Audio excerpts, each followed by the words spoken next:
you're in the front row, you wanna start, Damien? Are you here for one of the cemeteries? No, me. I'm here. He's in mine. Yeah, I'm here with her. Okay, yeah. Sure. So Damien is my sexton, so.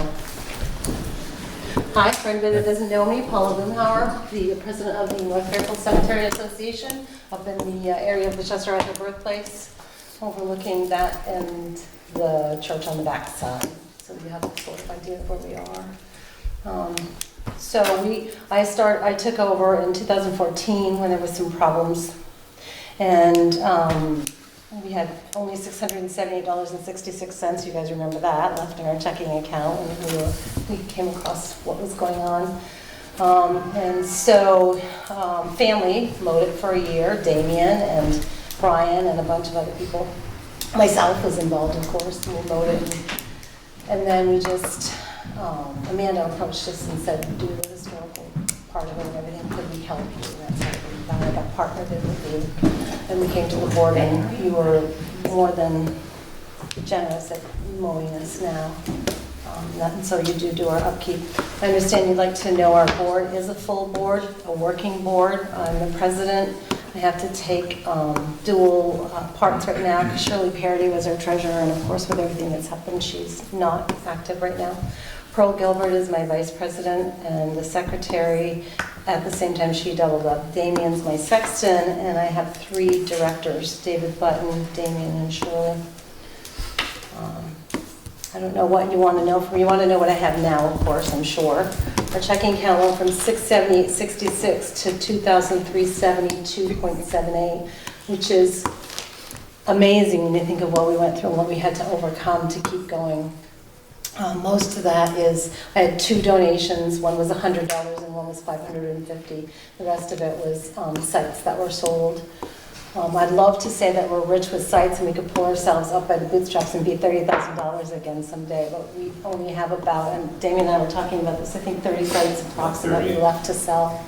What we've done is we've redone the bylaws. When I went into office, the bylaws were still somewhere in the mid-1800s, talking about horses and carriages, and we changed the sizes and the configurations a little bit to being 5x10s. At 500 and 4x10s at 300, considering they were calling them sort of a single and a double. We've also tried to maximize our space and come up with a time saying that in a large plot, 4 to 6 can be cremated, and in a single plot, 4x10, 1 to 3 can be cremated and put in there as well. So we've really brought ourselves up to the times. Finally, our bylaws are current to everything that happens now. I've worked with the state of Vermont because I've had a lot of questions. It was like learned by fire. My hand was on the stove and I had to go, and we've had people that don't want to be in a vault and wanted to be in environmental friendly boxes and things like that, and I had to find out all the rules, only to find out there really aren't rules. So you have to know what your consensus of your board is. So we did not have a board meeting last year or this year because of COVID, but my board members do know what's going on, and since the things we wanted to do are the things that can't be done right now because most of them actually have the state, because we're a historical site, I'm trying to get the state to help me with the fixing of stones that have just fallen down with age. Thank God we're not so far, and I'd like to knock on wood, somebody who's had kids in there doing terrible things, but they're just starting to fall over with age. We have Revolutionary War in the back, right way in the back. We have Revolutionary War stones, and they come all the way up. So that's where really our money's got to go to there, because we'll probably have to do some matching thing, who knows, when the state of Vermont's going to give anybody any money anymore for a while. And we're hoping maybe to ask the Boy Scouts to help us, and we do have to fix a fence, which Damien has volunteered to do that, because of course he owns the land abut to it. That's our family farm, but we need to buy all the materials. So we're kind of being little misers and squirreling that $2,300 kind of for that. We have a tree that keeps falling and hurting this and that, and we keep trying to stay ahead of it, and I usually take the firewood home with me to try to keep it safe for people to come and go. Is there anything else you need to know from me? Any questions? Have you sold many lots lately? I knew that you were going to ask that. We've sold 4 in the last, since 2014 when I came in, we sold 4 lots. They're all doubles, but one I think was a single. Well, Oh, no, there was a double, they put him in their parents' double, that's what it was. So they're all, oh yeah, the guy from California. Yep, one single and the rest were all doubles. I have a Tracy family that wants to buy some right now. We just haven't been able to connect to get up there. But there's not like a mad rush to us either, you know. Is it pretty well mapped out? Yeah. Yes. It is? Good. How much more you got left? About 30. I would say one side or the other of 30. I'm really probably feeling 25 is more of a comfortable number, but we need to sit down with the map and actually count it out. I started to think, oh, could we get closer? Could we go into the road somewhere on each side? One side, the road, it kind of has like a hill to it, and I feel like I wouldn't want to sell somebody a hill thing. How would they feel? So the other side, I just don't know how wide the vehicles are coming and going and how far we could maybe dip into that road to, you know, if you counted all the rows down and added one to the end of everything, So you- that would you're add about at some. capacity. So I'd Squeeze one like or to two say in. we're at capacity pretty close. For the front definitely is, you got maybe a few scattered in the middle, Right. here and there, single lots, but it's more in the back right corner where a lot of the lots are right now, where you could even get a double, like maybe in the middle is more single. Exactly. If somebody wanted to like reappropriate their lot because they only wanted a single for being cremated or something now, that could certainly be done within a family, but that's something. Yeah, but we have- overall, for what we need, I mean, it's just Well, trying to get an idea of kind of where If I could say that everybody I had is, this yeah. beautiful income, I would like to say, oh, I could go, what is it, 20 rows or 25 It's rows down and it's just have one very in the easily end. what we It's have in just- there right now. It's what we have. Is what we have, and it's not gonna really boom up anytime soon. Yeah. Probably a good thing that it's not, but. Metal just to your left, you could probably go up into there. To the left, that big field. You know, you're talking about the does, because I'm looking in it. If you're talking about Damien's, because you're standing in it, that's a little bit different. I know what you're saying. It's pretty ledgy on the right. It's funny, I just. But as far as we're looking, I mean, we asked you to come to get a feel kind of That's do you my have point. an active board? Right. I mean, do. Correct me. No, that was what we were trying to decide. Trying to get information, just how active these cemeteries were, the boards, how still involved they stayed, you know, after we started mowing the lawns and stuff. The board has stayed. Because there's a lot of stuff, I mean, you still sell lots, Yeah. people got Still have complaints. people that are- You have complaints? No, people do complain, Oh, but I somebody was like, said. you have complaints? Nobody there should be complaining. Yeah, I'm like, wow, that's Where- pretty. The I mean, I'm the a residents medium, haven't right? complained, but some of the out-of-towners have. If anybody would think of hearing it, it would be me. I'm a medium, but I Yeah. haven't heard anything, so. And this is one of the ones we're mowing. Yeah. Yes. You picked it up in Yeah. 2015 because we mowed it for the first year ourselves, and you picked it up in Yes, that's- spring 2015. That's what we're trying to do, is just get a feel for, same thing with the rec department, everything, just, If I honestly felt that we had, like, if I could look at you and say we have 150 lots left, you know, I could, you know, you multiply that by the 500 and the 300, even if you averaged half of them could be doubles and half of them could be singles, so you could double up that 3 to 6, you know what I'm saying? I would be like sitting here going, you know, look, we have all this potential and maybe we could even get loans towards it, but we have about 30 left, and I'm honest, I really feel like 25 is probably a more comfortable number, but I'm gonna tell you 30 just because it's just. What do you charge for a lot? 500 for a double and 300 for a single. Like I said, you can do the cremation and break it down to 1 to 3 on the smaller and 4 to 6 in them. So we're trying to be able to invite people to do it with the new modern ways by putting more, you can put a whole family in there potentially in a Yeah. double lot, you know. who are your other board members? You, Damien, David So Button? my vice president Perry. is Pearl Gilbert. My treasurer was Shirley Perry, but she had to come off the board, quite obviously. Secretary, Pearl doubled up, and treasurer, I double up. And we were going to get new board members when we had a board meeting, but of course COVID has stopped us from having one. But the board members know exactly what's going on. Damien's the sexton. My directors are David Button, Damien, and Shirley, respectfully. Of the 25 lots that you said you had left, are there people who bought lots that haven't? And that's, I Use- was gonna make a comment to that, but you guys started going, thank you for asking that, because I was really gonna make a comment about that. People have been coming to me and saying, look, I really wanted this one next to my mother, and this has been open forever, but the problem is with the bylaws the way they are, you can't resell somebody's lot no matter what. They'd have to find that family and try to see what they can negotiate. I have the right to be able to resell that. So how many lots that have been sold are not currently like utilized? Just Oh, about, just enough. 50% or? Enough. I have no idea. Yeah, 30%? I'm not gonna say I 50. just don't have any. I know idea, for a fact it's roughly. not gonna be 50, because I've Okay. been playing in that cemetery since I was a child. I can tell you the structure of it. I can tell you who lives So in the less than back rows. 50? Yes, I would say So- somewhere between a quarter and a third. Okay. Does that make sense to Yeah, you? yeah. Would that be So the fair, important part Damien? is you guys Would have that an be fair? active board. I honestly don't know. I can't even guess. But the important part for our needs is you guys have an active do. board. It's not just I did sitting up ask there in the if you corner. wanted to have them all here, and they said it wasn't necessary, but I can have them write letters if you'd like. No. I have contact information if you We were want. just trying to know what we were dealing with. Yeah, we're just, That was the I point. Yeah. wanted to So, see how I much you know were that- putting in your pockets. Yeah.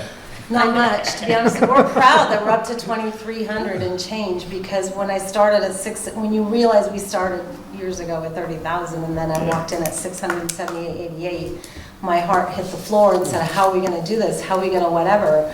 Don't pay any, don't buy anything, don't fix anything was number one for the first few years. And when we bought the first few lots, it put us up over the 1,000 range, and I was like elated. Then I got the $100 and the $550 donation from different families, and I thought I was over the moon. And I thought, okay, it's gonna start rolling in, and then of course it didn't. But those to me was like, manna. It definitely was important to me to see those come in. We're very passionate about this place. Like I said, I've been playing there since I was a child. I can tell you the man who's got 8 wives in the back row. I can tell you everybody that lives few there stories pretty to be much, told. because that's where I was as a child. And so this is someplace that, and when I went there and found that the grass was up to here that day and was not mowed, I mean, we took well, on that's, possible we just want to make situation. sure that things continue, it's taken care of, but there's It also is. somebody taking care of it outside of The just the helm. mowing, so. Yep, and that's what's going on. And I do promise to get in touch with the state. It was just, once COVID hit, it was like, why bother? They're just trying to survive. And then this year, maybe with the bill that's been passed, right now at the presidential level, maybe we can scoop up a little kind of money there. Who knows how that will trickle down. Have you ever had some type of capital campaign to?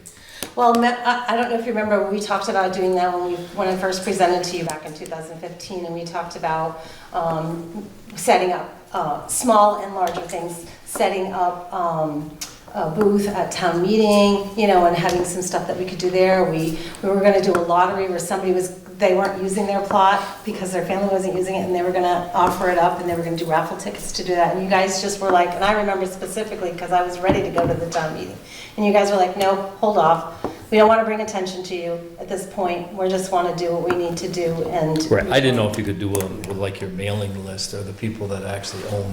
Well, just as a Plots, positive, I do know it's becoming, I don't have to look at the map per se every time I go there to know what's open and what's not, because I need to put advertisement in both the newspapers and the Front Porch Forum and stuff. We have passed in our bylaws that there has to be 4 corner markers now, and it's going to be very, very obvious. Soon, I put ours in for our whole family, I put in the whole 6 lots at once kind of thing. Once the corner markers are in there, and then again to match that with the map and everything, that'll become really obvious when people walk around there how much is really left and what's doable and what can be resold, because if somebody doesn't come to that advertisement and put their corner markers in, maybe those are the families that you can approach, as you were asking, to maybe resell or something like that. But they are considered property of them, and we have no right to, it has to be a family thing. You were going to say something, Kathy? I'm sorry. Yeah, there are other, I know that Linda wanted to be here for this, but she's delayed. There are a couple other cemeteries that want to be involved with the mowing process this upcoming year. I was just wondering if you had any thoughts on that. Any thoughts to their quality, or any thoughts to bringing them in? Because that's kind of you left it. Well, that's kind of the point of this, right? Yeah. We've got a bunch of cemeteries that we mow, we've got a bunch we don't, we've got how many associations, for each cemetery around. We're trying to figure out who's active, who's doing what. So Is there anything before we if we consider bringing somebody else in to the list of being mowed, is there anything I else? remember when we spoke of this a long time ago, and Gavin, this was one of the things that you said to me, and that was that when you looked at the amount that it affected our taxes, it was like a half a penny per, it was something really small, it was something crazy like a penny or half a penny per, to be able to mow this thing for the year. And you were like, let's just do this, it's not much. I have to say, it's not being done casually or like, oh yeah, we gotta give away that free, you know, we know the town's doing that, run through it. They do it with care, they do it with reverence. I've never walked in there yet and had the shock that I had when we walked in and it wasn't mowed and all the trouble started. I'm very thankful for them. They're quiet, they come, they go. They don't desecrate anybody's special things that are out there. You know, like somebody plants something, they're pretty respectful. We have a no big plant rule now. That was one of the things we changed. No more trees, no more bushes, whatever. So we're trying to be respectful, make them be able to come in and out faster, because when we put the no more bushes and stuff, that was trying to help him do his job and get in and out faster so that it wouldn't seem to cost so much by more time or anything that way. So we're trying to do our part to honor the gift that you've been giving us. And I just am very thankful that you guys do it. Maybe someday we will be a little more lucrative and we can toss something your way. I would be certainly willing to have any conversations with you on what you think that we could do to. Sounds like you better keep your cash on hand and do the improvements you need to do We there. definitely, the stones are the biggie. Yeah. If I could get like a matching fund or something from the state, but I don't know what they've got. The state doesn't have anything right now, really, and they're just kind of, sort of gonna be like starting all over again when they get back in business, right? So. I would say just, maybe they have another, thing with Pat Malone. Maybe somebody, even Dick Horgan's a big one. I know, I was disappointed not to see Dick here because he always is a wealth of information for me. He and I are very, If you can follow. We try to keep this under 3 hours. exactly, that's why I knew he wasn't here. Yeah. But he and I, he's very good at helping me halfway through. And What's your estimate for your fence material? You said we this. didn't end up looking into it because after we had our meeting and then that, I have to respect the fact that there was haying and cropping and then, you know, and then boom, COVID hit. And so we didn't even bother the next year. And now if you tried to, it'd be through the roof. So What is it? I'm gonna What wait. is a metal, it's a black iron pipe, isn't it? Painted black iron Black pipe. iron pipe right now with, I think it's with, pressure treated 4x4s. Yeah. What just needs to happen is some of those 4x4s need to be put back in, reattach those posts. Somewhere where the tree's always coming down on you and It's stuff. not even where the trees come down, it's on the Yeah. opposite side, it's on. Right. Cows being pushed. The doe side. No, actually, that's actually a hayfield, so haha, no.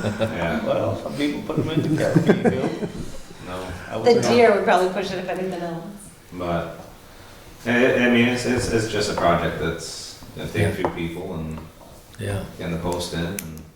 Yeah, it's not a matter of, I mean, I have to catch him at the right season, but I also have to get the supplies together. And we finally do have the money for supplies. When we started talking about this, we didn't. So we tabled it. Then the next time we sort of did, but then of course COVID hit and sort of went back to you. So we talked about the fact that I've been president since 2014, which is a good thing, or maybe not, I don't know. We don't want people to feel leery that something may be amiss again because of what happened all those years with the same people at the helm. So we talked about maybe starting to rotate, you know, our board members as well, so somebody doesn't think that it's just another fixed situation or something. So that was, I just wanted to throw that out there, that that was in our last meetings that we had discussed possibly doing that or not.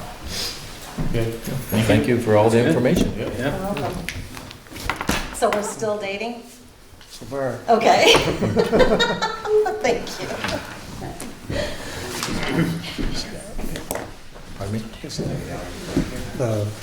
Yeah. Matt, I think it's, Matt and Tori, you want to come forward? Sure. What am I talking about? The other Matt. Oh, one behind you, sorry. Well, she had all kinds of information. I'm Tori Tabor, and this is Matt. And we just took over the New Egypt Cemetery. So I printed off, I don't have enough, but this is, so it had like $2,000 when we took over. TORI or EY. TORI. thank you. And now it's got, we sold 5 double lots and 1 single lot, just like in the last year and a half, but Do you There's have only much really- space up there? there's only money in there because my family has donated like to mow the lawns every summer. So we were the ones looking to see maybe if the town could start mowing that lawn. Do you have a lot of lots left, or? Well, We're just don't- talking about that, we have to measure it. I would guess 50, but I don't know, maybe more than that. I'd have to measure it. The whole front's empty towards the road, you know. But I don't think a lot were selling for a while, and then all of a sudden they were, but who knows? Do you tend to get more cremations now, or do you sell your lots smaller? I guess is what I'm asking. No, they're about the same, I mean, half and half. But yeah, cremations, we allow like 2 per half a plot or whatever. Okay. And that's just going by what Sam and Gloria did. And then like with the board and everything, they used to have a federal ID number and they put Matt as a director like 5 years ago. But then she never like kept up with the paperwork. So, I So mean, as I'm a willing direct- to do that As if a I knew director, what must we fall had on to Matt do. to catch up on these things, I assume. Yeah. I mean, I can do all that if, I don't Yeah. know. Do I Yeah. call the state? I mean, so does Paula have like a federal ID number and stuff? I would assume more than likely. I mean, I Guy, don't know how that works. Tom St. Pierre, you know Tom. Yeah. Richard talked him into taking over the Soul Cemetery on the Swamp Road. And I think Tom's gotten pretty knowledgeable on that stuff. Of course, he worked for Farm Credit for a while, so. All right. But I think Tom's a guy you can talk to and get Okay. some real information on how to keep that, is it 501Cs or something? Yeah, Or at least get it reestablished so you're a nonprofit and they can't come on to you and give you hassles about it. Yeah, I would. I mean, and that one has a fence, because Yeah. we put a fence in, I don't know, 20 years ago. And Tracy think- passed away, right? Yeah, Yeah. so there's a fence there, but, I mean, some of the stones are falling down too, which I've said we should go, but I don't know how you fix some of that. There's a special resin that they make. They won't, it's really, it bonds it. Brad Munier's wife really got into it where they live down by that little oil company on 104. And there was- Yeah, and there was a side road where their house was, there was an old cemetery there, and she really got into it. Yeah, And they fixed a lot of them, so if you ever need information about repairing stones, her and Brad really got involved in it. Larry and Willie Maynard and Larry Westman did a bunch up in Bakersfield. Oh, they did, yeah. Well, effing stupid Larry can fix anything, so, I let them use my mini, they used to rent one, so I started letting them use mine. And yeah. every year, or every couple of years, they take my mini and they go in there where they could, and they use that to pick them out of the way and leave the bases and Yeah. so.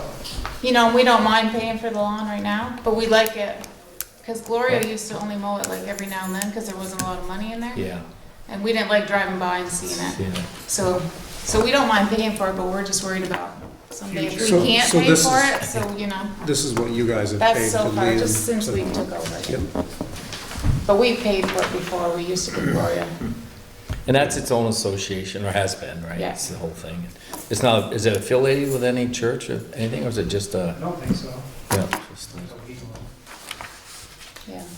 well, like I say, we're trying to gather information together so we know what we're talking about when we put next year's budget together, what we may be trying to work together on and stuff, you know, for numbers. Yeah. So, It's working fine now, we're more concerned about the future when, yeah, who knows if anybody's gonna step up when we, are done doing it or whatever, that's what we're worried about, is hoping that it's taken care of. well, if we're doing it for And others, if I would Fairfield's see doing us it do, for I'd rather others, see you Yeah.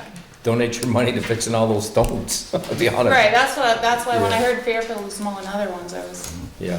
just thinking maybe they could mow that one too. But The person we've had for, I don't know how long they've been doing it, they've done a great job.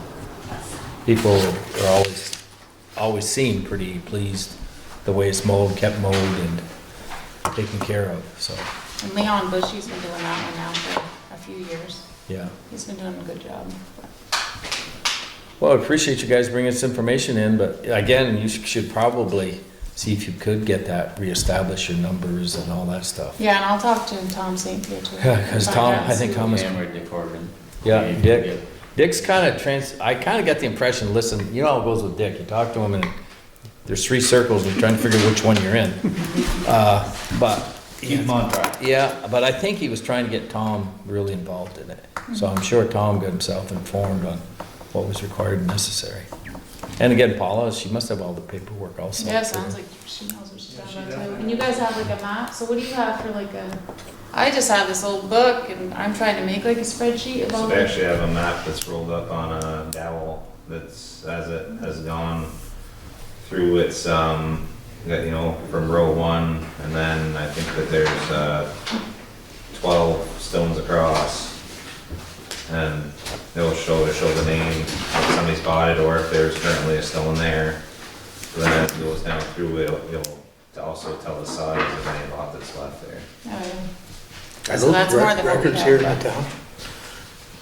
I know Dick Horgan was always getting concerned with places where people buy the lots, of getting them actually registered in the town books. That it's registered that you own. There is a site, I found a site that some lady had gone to taking pictures of all the stones, and she had, I'm trying to think of what the site was, but I was surprised, because even this cemetery, it had all the stones and all the, Yeah. I mean, I don't know if it was kept up like last year, but it was pretty recent, because she had a lot of it.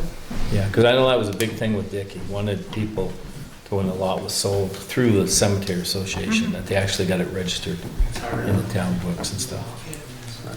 No, it'd be great if you guys could look into getting, even if the board isn't super active, at least. Yeah, which, yeah, my brothers are involved too, so, I Yeah. mean, we totally could do it, I just didn't know what we needed, so. Yeah. Well, we're trying to work with the cemeteries and not fight them like some towns just didn't want to spend the money. Right. And we've tried to do what we can to make sure Yeah, that it's they nice work to see them better. taken care of and look Yeah.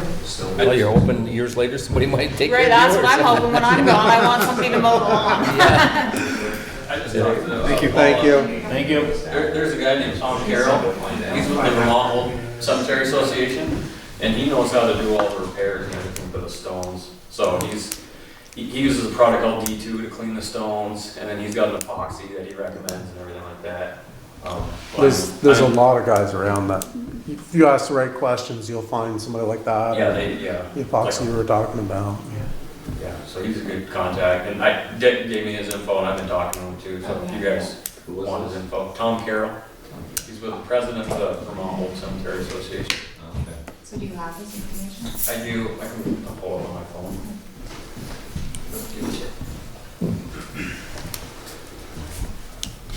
So I guess who's next, right? Yeah. Is there more cemeteries, or is that it? You're alive and well, Michelle? You don't get it? Okay. Jake? Yeah, I can wait, whatever, I just, You wanna wait, or do you wanna do it? yeah, I can wait. Yeah, let's wait till the end. Okay. On the rec department? And historical. And historical. He can do the talking. I know, I was hoping. How many things are you here for tonight, I was Mr. hoping- Greenhour? You got a whole bunch of hats, you don't even have any of them on today. I guess we're here more for a meet and greet update, I guess, so you kind of know what we're doing, or? Well, I think one of the bigger things we talked about previously was finding out, getting some type, if I remember, right, some type of lease on that old school building, and you guys were going to sublease some of it to the Historical Society. Yeah. I guess the way it was left, some type of Yeah. agreement would be put together, so if there's something in place, and then say, as you sublease it to a different group, that there's things in place that we can follow, so. I guess, as a board, we wanna see the building used. Yeah. The discussion early on was the rec department's interested and more than likely can take up a large percentage of it, and the Historical Society would also like some. So the idea was, and this, Kathy, you're gonna have to take notes because you're gonna have to do some Yeah, I was more work. wondering if you could grab See me you a later, pen guys. from over there. Absolutely can. Got Thank you, guys. on So I don't have file, to- so, thank you. As of now, and correct me if I'm wrong, Tori, but like, the agreement is as you come into the building, the left side, which was the art room, is gonna be where the Historical Society is gonna be. Yep. On the right is gonna be the rec committee. And also is upstairs is gonna be the rec committee. That's currently being used for a workout, fitness, boot camp type thing, whatever you wanna call it. Yep.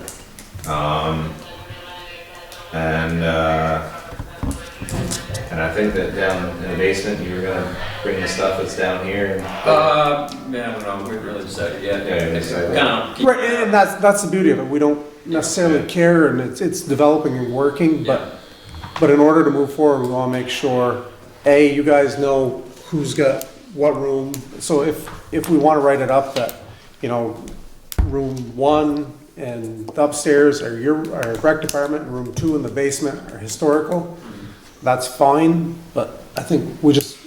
Well, I don't know that we ever determined cost of electricity and some of these other items that are going on to this.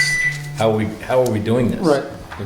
That never got discussed. And like, if you're subleasing, like to the work group or the, physical group, they have, liability insurance and all that, so it doesn't fall back onto the I mean- town. So let's go slow about it. First of all, everybody more or less agrees that we want to see it used. Yeah, I don't think anybody's disagreeing with that. So we need to come up with some sort of a use and who's occupying it and what liabilities Okay. are required. I guess as far as the bylaws part, is that something that can be done for you guys or do? Well, we I think it can be hire- a simple agreement. Kathy can kind of look into, talk to the VLCT most likely. They should be able to give us some I would guidance think so. on, League of Cities and Towns should be able to tell us, hey, if this group is using your school building or your rec building or whatever, do you fall under ours? Do you need your own? I mean, nothing's written in stone. It's a matter of Right. figuring out what we gotta do Well, and first. just so we can address, if we get a problem or we get a complaint from somebody, we can go back to whoever's the main person in the building and say, hey, this is what we've been what's been complained about to us, we need to address it. How do you address it, as people that are actually primary users of the building? I mean, as far as members of the rec committee, correct me if I'm wrong, we are covered under the town liability, Yep, right? you're covered under the town The insurance. town insurance, Yeah. yeah. So you guys are more worried about whatever Kelly's doing upstairs? or Well, whatever? different people like that come in or something, well, they should have their own kind of insurance. If I know she had them, she did have them write more of a, I don't know if you'd call it a waiver of liability. Yes, they signed a waiver. Yeah, Is that acceptable? Is that not acceptable? I guess we All can of- yeah, so- follow up more, but I almost think they need to have their own, You know, insurance. I think that because. just a liability type insurance. Right, and I get what you're saying, Yeah, but the We- things that we do, we try to make it so that it doesn't cost anything. right. So therein lies, like when we do soccer programs, when we do basketball programs. But that's kind of a private, the thing she's That doing. is private, but That's she doesn't- that's a little different in my mind Yeah, than you guys providing, soccer and I mean, basketball camp or I something of guess that if nature. we're gonna have her, if we're gonna make her have to have insurance to be there, then we're gonna have to let her charge for that boot camp.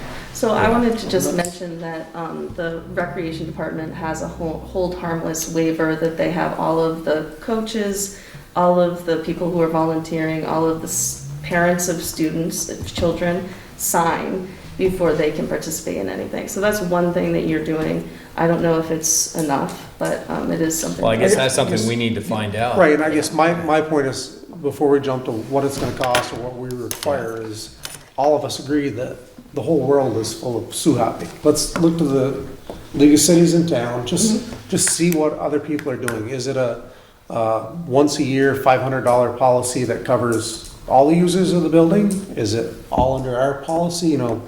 Yeah. It may be no big deal. Maybe the hold no harm, what's that?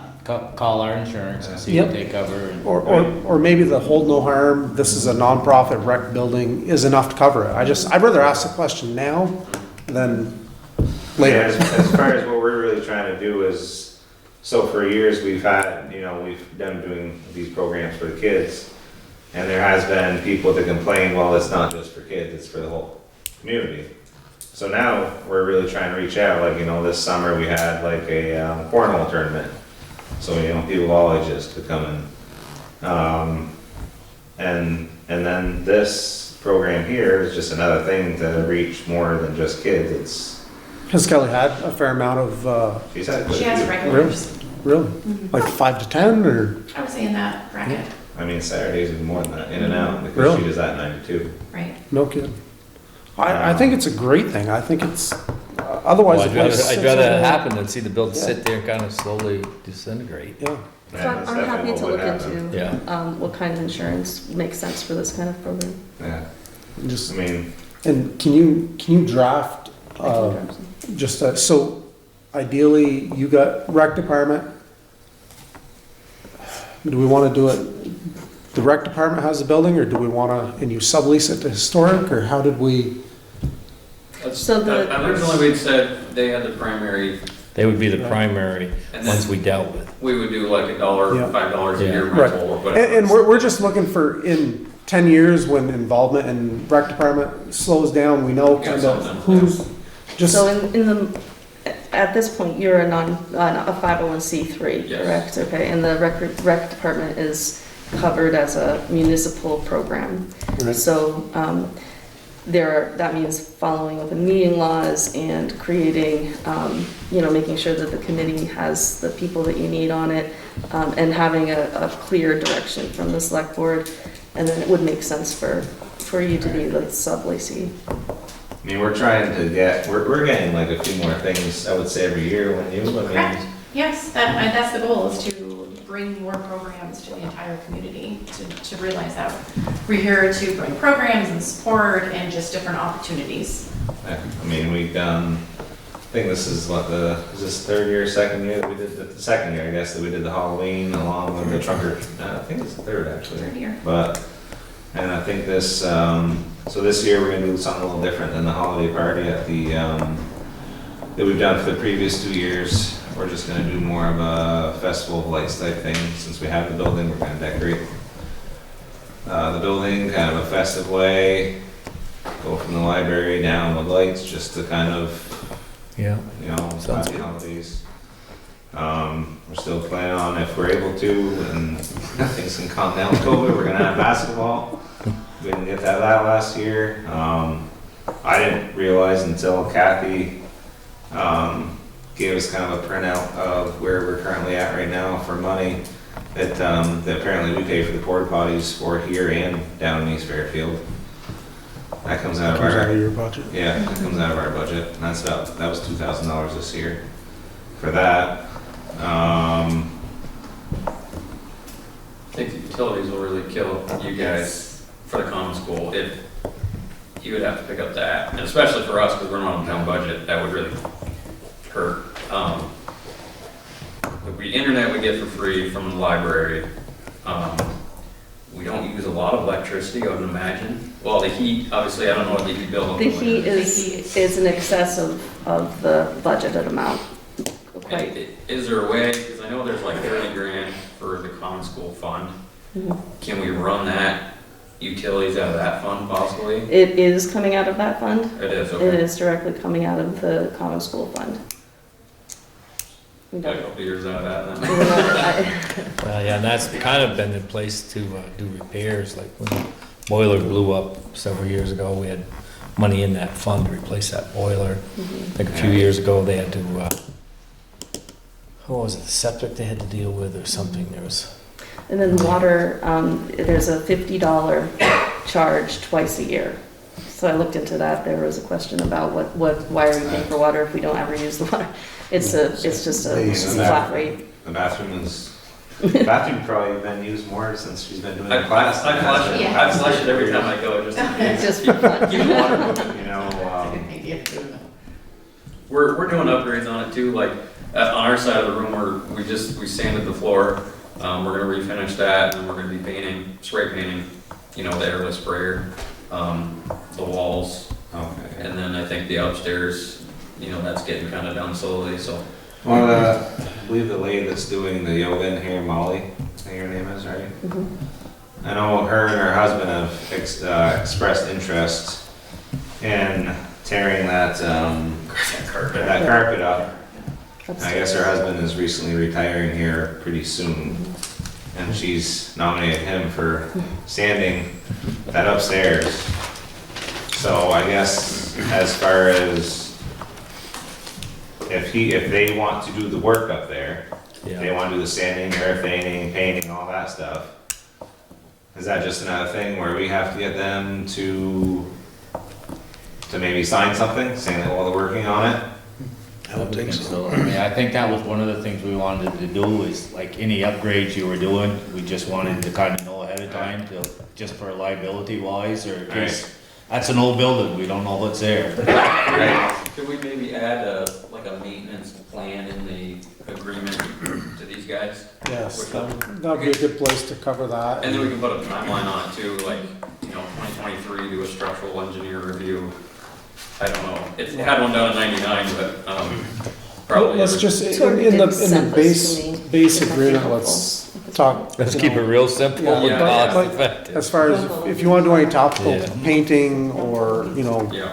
Yeah, we- cosmetic cosmetic, repairs. that's the word I'm. We don't Cosmetic wanna like repair. tear out any walls or anything No. like that, there's nothing that we No. wanna do to like change the structure of the building or any of the inside or outside. No, but that's what we have, our same group here, we discussed that, so we don't go in 10 years and find, What about ADA and access for? There's not ADA accessibility, otherwise the school would probably still be using it. So but that's something we've been talking about, with Avalon, about getting a grant for the back door towards the ball fields, and basically putting in a wider door and ramp there, which makes the most sense. Obviously, that only gives you access to those 2 rooms, Still doesn't give access. well, then you don't have a bathroom.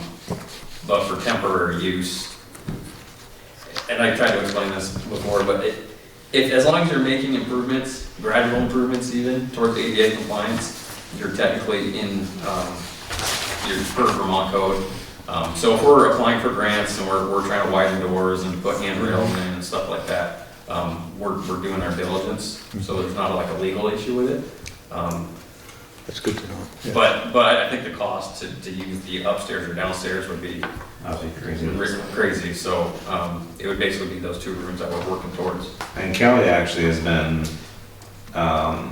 Zooming. So if anybody did want to have access to you her, have an option. we have an option. So just so that way, it's kind of the way around, accessibility right now. So I just gave the select board members a list of, you had sent me, called the Fairfield Rec and Historical Wish Lists. And it talks a little bit about, there are 10 things that you list, or 9 things that you listed that you wanted to see for the common school, and then there are some things for each of your areas that you hope in the near or distant future that we could do. And the grant writing committee just reformed, so I do think that some of that can be pursued through grants for sure. I mean, Can I have a copy of that, please? Sure. honestly, There's a bunch of them here. Yeah, there's, I think this is the 4th year, I think that is, that I've been on the rec committee. For the first 3 years, we were operating out of a shed. And I'm not sure, it's literally a shed. So just to have the room to be able to put things out and have space for this huge. Yeah, no, you guys have done a phenomenal job, there's no doubt about that, but now's the time to just. so all the did old Chuck guys buy a on bus board, to yeah. transport everybody around there? I figured you'd It's need- not on the list. I went by Chuck's and there was a bus up there. That's for personal use. Oh, yeah, Looks like straight from a prison cell. yeah. I do have a question about, in terms of renovations, if they're, would the select board prefer that the committees come here prior to any major renovation, or would you just want a memo of some sort? I think if, Um, in the lease agreement, if they're, right, painting or Mhm. anything like that, Yeah, It's the okay. cosmetic stuff. yeah. But Cosmetic. if you're gonna put a ramp on the back, just tell us and Okay. we'll say, good. Hell of a job, Tori.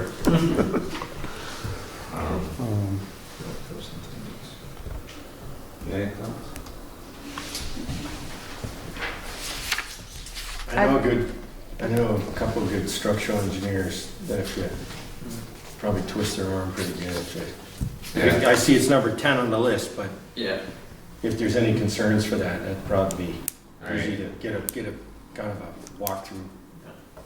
yeah. If you think that. I think the reason I was thinking of that is just an inspection, because it goes a long way if you're trying to do grant upgrades. Having that inspection attached to it can really help you get the ADA access, or if you need to add a carrier beam, like that's what they did in '99, for those 2 floors, that kind of thing, so, yeah, I think that would be helpful. I just wanna have a conversation. You've got a lot of legwork to do to Yeah. draft it and start talking, but Mhm. it's basic, once we have it in writing, continue on the way it is. I've enjoyed meeting and getting to know this group, so you're amazing volunteers and they're just doing phenomenal work. There's legwork that we all know that we need to do, and I'm looking forward to working on it with you, so.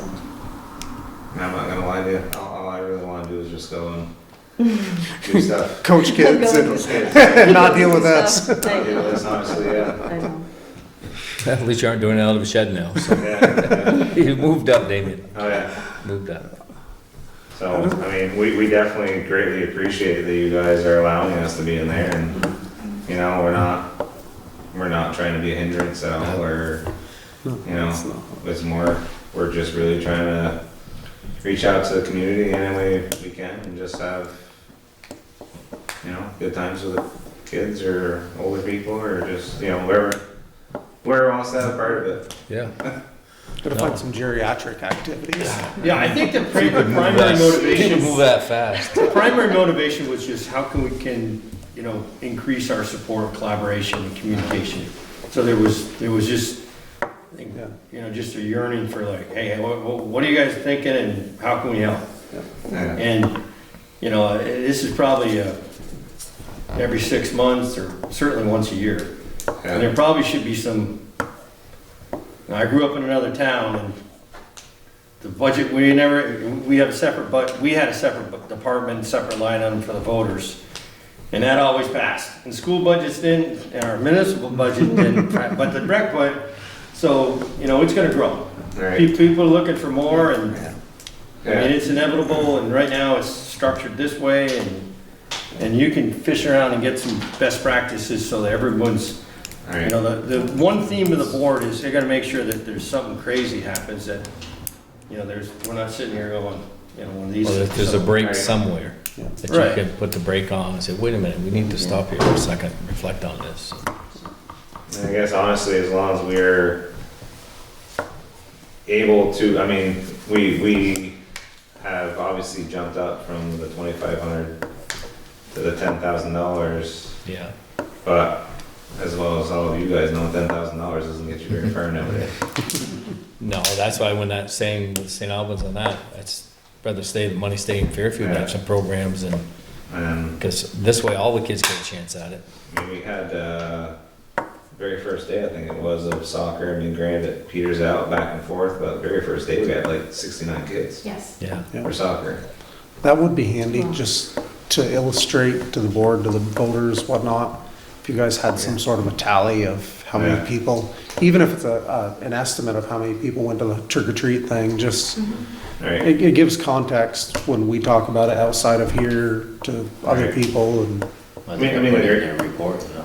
yeah. I won't be able to, well, they got time to do it, right, they should. Yeah. I mean, the great thing was so that opening day of soccer, well, we had 69 kids there. I'm not sure how many adults were there, but, you know, almost double that probably. We also did, this is the first year we did like an opening day for soccer. So Rob Brazzi came, he brought enough food for 100 people. We had a dunk tank, you know, pretty much everything that day in the end ended up paying for itself, which was great. And I know that you guys want us to plan, be like, oh, like, if you need a few $100, like, come and just ask for it, and it's never that easy. Like, a lot of the stuff that we do is like fly by seat of our pants, and I would like to say that we're gonna be organized and to be able to be like, okay, in 2 months we're gonna do this. It doesn't happen that way. I mean, There's always a last minute item. yeah, Don't. and I just want you guys to know that, I guess, I don't know. That kind of segue into this. I don't know if you guys have talked about the ARPA funds yet or not. We haven't talked about it to this meeting. Okay, I don't want to Yeah. jump on the agenda when it's not on there, but, I don't know if is there like a point of contact for I know they're doing the Moyle Valley Rail Trail through here. So there's 2 crossing points, and that's gonna be done within the next year or 2, right? I don't, because Northwest Region. They've already got the contracts already out there, they're doing it next year. they're doing it next year, okay. 'Cause that could be a good thing for an ARPA fund opportunity, Yeah, so connecting that to the common. there are many communities right now who are creating advisory committees, knowing that the select board or the municipality has control of the funding at the end of the day. But there have been many people who have expressed interest in finding out how we're gonna be using that money, and it goes across the board. So, I would like to see if we could create an advisory committee of stakeholders to talk about interests and create an idea, which, and then I present that. think up until this point, we're gonna get through budget season, and Yeah. in January, we're gonna start, Yeah. because we've got 3 years to Yeah, allocate the money that's right. and do something with it, but, That'd be good. yeah, no, and that's, Just, I don't want everyone all of a sudden parking near Gavin or, I'm gonna open a hot dog ice cream. Yeah, I was gonna say. Right in the back of the barn, because you can reach out the barn and touch railroad tracks. you Yeah. can So right there. it'll work perfect right there. A little parking lot. Yeah. That's all, yeah. No, everybody wants a little bit of that money, I think, it's coming out. I guess as far as some things that we want to do next year is, it's up, like, all the programs we do already, but also we want to upgrade the 2 dugouts that are currently there. Those are getting kind of rough. And if possible, maybe this spring we'll put a backstop over towards where the addition of the new school is. That's where the T-ball and coach's pitch is supposed to be. And that was part of the plan, when you leveled out the field, right, was to get Yeah, more, that was kind of more the plan. accessibility. Make more space for them to use. But I know those are kind of some of the projects we're looking at. Will that be out of the way for soccer? And Yeah, because there's no mound for No, coach's pitch. doesn't the soccer field go pretty well along the edge of that bank? It does, but there will be a base path, but that'll be it. There won't be any. No, but I meant the backstop. No, it'll still, the backstop will be like 10 feet off. The backstop, yeah, the backstop will be back far enough, yeah. Yeah, I wouldn't follow what you're saying, Tom. Yeah, no, that'll be back far enough where it's not gonna affect the soccer. I mean, they, used to be, that would be in the way for softball, but they don't play softball in there anymore. Where's that? Well, big men's softball. Oh, But that would be in the playing field. Those trees and everything used to be in the way. Yeah. That's what stopped the ball from going on 36 on the back. yeah. Ned? It's good, it's just open Yeah, I discussion. would just, and- like Gavin said, I would just, try to put up your numbers to put it in the town report, and Linda or Kathy can tell you when you gotta have that, but I think that would just help your cause and I can collect have your different programs and participants and Yeah. your future programs you'd like that, people can look at and see. Fortunately, pretty much everything we did this year was a hit except for the movie nights. That was the only thing that surprisingly didn't take off. I really thought it would. First time it was just everybody from our committee. Second time we had, I think it was 3 families that joined us, but I don't know, I thought that would really kind of take off. Well, if you don't try that stuff, you won't. That's right, don't try it out now. Yeah. But overall, besides that, anything we did was very highly I can attended. remember we took our girls down to Ben and Jerry's in Burlington when they were in that old garage and they had building next to it, they had the movies on the wall. Did you ever take the kids to that, Brent? Yeah. Yeah, they used to get a heck of a crowd for that down there. Yeah. Well, appreciate you coming in, explaining where you're going and what, we'll get something together so we all know, kind of try to be on the same page and stuff. Yeah. That's it. No? Thank you. Yeah, good on you. Appreciate it. Thank you, guys. Come anytime you need. Appreciate your Yeah, good to see stuff. you. Thank you. You sure you don't want to sit in on anything else, Damien? I don't know, did Linda bring desserts? I did. Oh, Well, sit down. only for the last man standing though. We have more rooms available. Chuck isn't here now, so. Thank you all. Yeah, thank you. Guys. Glad you came. Thanks, guys. You can come up, sir. There's some visual aids, right? Hopefully they're in large print. You may want, I'm Tom Horgan. This is Gavin, David, Ron, Brian, and Kathy. And you're, My name is Tyler is Tyler. Mumley, and I own Rugiano Engineering. yep. Oh, so the guy does exist. He does. Damn. We were just. Keep it coming, keep it coming. You're going to get it till it's done.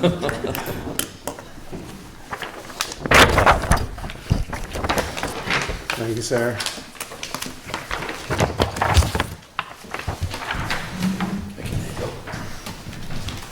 got one, I got two more.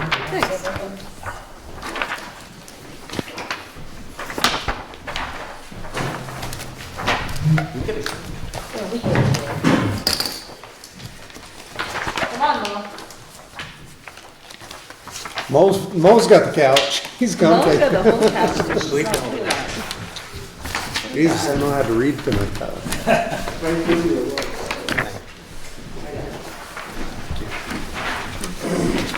Probably have this all in my inbox. Yeah, that's what I emailed you. Yep, great.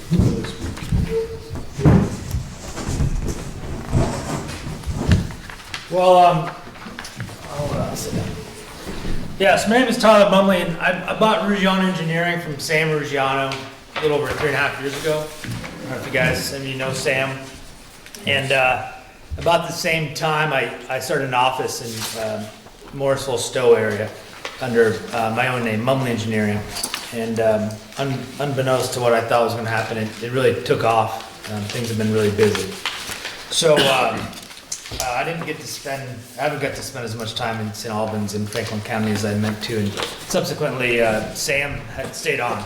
And he was an employee, full-time employee up until this past summer. Now he's basically like a consultant. So anyways, when this came up, we put the bid in and we got it, and Sam was in the lead of it and was working on it with one of our young engineers. And, we just weren't getting things done quick enough for you. And Jonathan did a good job of whipping the whip, but we were still lacking. So I took over management of it and overseeing the project last spring. And since then, we've been working with Jonathan through the summer to get the plans finalized, to get permits in place. And last but not least, we've got the bid documents together. The goal obviously was to get construction done this past summer, and we didn't hit the mark as far as getting plans and permits in place and getting bid documents out the door. So I believe you guys met last summer, towards the end of the summer. And, you know, the crude realization we weren't going to be ready for it, so we put it off. I think it was probably a good move anyways. Crazy summer. Bad time to bid projects like this, and who knows what we would have got back for numbers. But so the goal was then to get everything buttoned up and get this out to bid this winter, so we can have some good competitive bids in place and get construction scheduled for as soon as we can get going. And we'll have to talk to Stream Alterations. Chris Burnell will potentially work with us to get started as quickly as we can, depending on who we have lined up for a contractor and a schedule.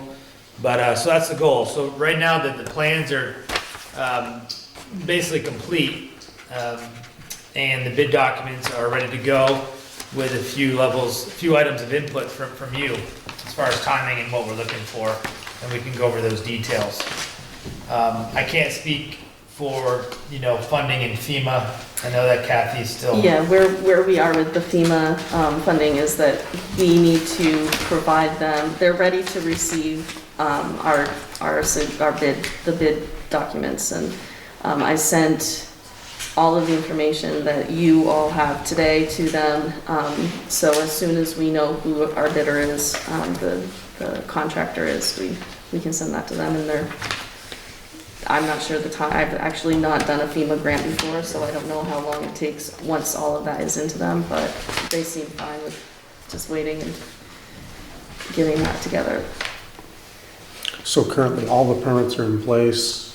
Not all of them. So we just got a snag maybe a few weeks ago from the Army Corps. They finally got a review done by the Division of Historical Archaeological Division, and they want an archaeological investigation done. So I'm not all got washed away during the last flood that took out the culvert. Yeah, you're gonna find some arrowheads in there, I guess. I guess whatever your opinion is about it, it's something that sometimes comes up on these projects. But my last conversation with Scott Dillon at the Division for Historical Preservation was that if it's a FEMA project, they should have some involvement on that. and be involved with it, especially from the actual funding and investigation portion of it. So despite a few emails and phone calls, he hasn't yet reached out to Kathy to have that conversation. No. Follow up again just this week, not this week, but Friday. So we're waiting for the Army Corps, which is usually focused around like wetlands. They've signed off on it, but when Army Corps is involved, it opens up the door for the Division of Historical Preservation to have a say, and they've decided to have a say, and so they want that done. So pending the historical or archaeological investigation and sign off, then Army Corps would be issued. Stream alterations has been issued, so we have that in hand. And the wetlands, it's not an actual permit, it's called a registration. So we registered the project with the Division of Wetlands at the state, and that's good to go. So right now, the only permit outstanding is the Army Corps, which is hinging on this historical archaeological review. You gonna do that this fall, or are they gonna wait till? Well, that's the thing, is we obviously want to get it done, and if we can get it done now, because we don't want to have to take care of it and wait till the spring. You know, a worst case situation there is that you get the project delayed. Typically with archaeological findings is you send somebody out there, they investigate the soils, they typically don't find anything, but if they do, then they want it surveyed and basically specimen locations found, and they want it to be collected. So it wouldn't end the project, it wouldn't stop the project, but it could potentially hold up the project because they would want to get somebody in there to pull the stuff out, We basically. can't bid it until they do that. Well, Basically, because you don't know when. I think that you would bid it and you would move forward as quickly as you can and have it ready to go. And then come spring, get in there as quickly as you can. But I mean, I want to keep hammering Scott Dillon and see what's going on, because if he can't come up with an answer from FEMA, then maybe we just pull the trigger and get somebody in there to investigate it before snow falls. You know, before the ground melts and snow falls. But you know, we're talking weeks. So Army Corps goes to historical, because historical is state, right? So the FEMA goes to historical, is that right? It's something with the Fed level, that when Army Corps is involved, it opens up the allowance for the Division of Historical Preservation to review it and have a say. But historical is state, Yeah. it's interesting. And what'd you say about Chris? He needs to come, or you haven't had him come yet? Chris Brunel, Streams, he's good, he issued the permit. Yeah. Yeah, so Stream Alterations is good to go. He's reviewed the plans and issued the permit. I said, we have good luck with him so far. Yeah, Chris is great. Yeah, he's about as easy to work with as anybody in this state. Where's the area of interest for, like, just so that from a, like, historical, where would be, like, is this the area that's gonna be disturbed for the temporary, or what's, Yeah, because. where were they, I mean, how big of an area are they gonna go fishing? Yeah, basically from here up and there up, and then there's not gonna be really any disturbance on that side, so it's really about more where the temporary bridge is going. Because we do a lot of culvert projects, and you're basically just disturbing the existing culverts, so they don't ever make you do that historical investigation, but because of this bridge, temporary bridge location up here, So I'm assuming that's gonna be their area of interest. So what do they tend to look for, or hope to find? They're literally looking for old remnants of things that were used by people Pottery. trying to make weapons or Pottery. making pottery, Oh, or yes. remnants of people parking there and having a campsite there. I mean, thousands of 10,000s. Associated with those people that along Sudols, along the railroad trails. What was that deal on the railroad trail? They were doing something similar to that, right? Well, I think that's what they're still doing. They're still doing it. Oh, yeah? They're still there, yeah. That's from through UVM, I think. Okay, I thought that's what that probably was, but I wasn't certain of that. I So mean, what do you my- recommend? What's the best, because you said it once, but what do you recommend? Do you want us to move it forward? Yeah, my recommendation is to give Scott Dillon probably another week or so. And if he's not gonna figure something out, then I get somebody lined up. I'm gonna have to hire a consultant to come and do the investigation. What kind of monies are you talking? Say what? What kind of money are you talking on that? It's like, it ranges from a few thousand to 5,000. There's typically what we've used in the past is basically UVM. They have people that they have in the school, and I think they use students to also help. I'll be honest with you, I have not been through this process on a stream project. I've been through archaeological investigations on, random other projects that are on the side of the river or kind of in areas where there might be what they call sensitive areas for archaeological findings. Yeah. And I think the UVM is along Route 36 right now on the Are they? rail trail. yeah, we just had They've them. been there 2 or 3 weeks off and on. Yeah, we just had them at the Subaru dealership that's going in, and they spent like a week and a half digging holes in a grid system and picking up dirt, sieving them, and trying to look for little things. And Finding old gummy beaters from the driveway. that's what it is. And they if they find something, then you take it to the next level. The next level is a more specific grid system where they're actually doing a lot more digging, a lot more collection, a lot more sieving. Yeah. So the first phase is usually just kind of spot shots and seeing if they get lucky, So that's my recommendation is give Scott another week. If there's an opportunity to get in there before snow falls and things freeze, the ground freezes, then get it done so that way we know. That way we can work through the winter to kind of deal with it and be ready to go, get our bids, get a contractor signed up this winter so that they can start construction next spring. So if this group says they don't find anything significant of value in that area, then will the others accept that from the group that you were talking of hiring? If you hire a consultant to come Yeah, do this, yeah. will Historical and Yeah. Army Corps accept Yeah, that? there's only, because that's what they do. So that's, Yeah. so the Division of Historical Preservation knows these groups that will do this, and whatever they come up with, they'll sign off on it. Does the state, does that Scott, does he charge or is that free or? No, he doesn't charge anything. He's a state employee. But I've had it in the past where Scott and some other people from the state are the ones that come out to a site and they actually look in the. We had somebody, a farmer, till up. I'm doing the gravel pit project in Morrisville, and we had a farmer come till it up, and Scott Dillon from the state and his partner came out and they looked, and they didn't find anything. And so no charge, no foul, no problems. Move forward.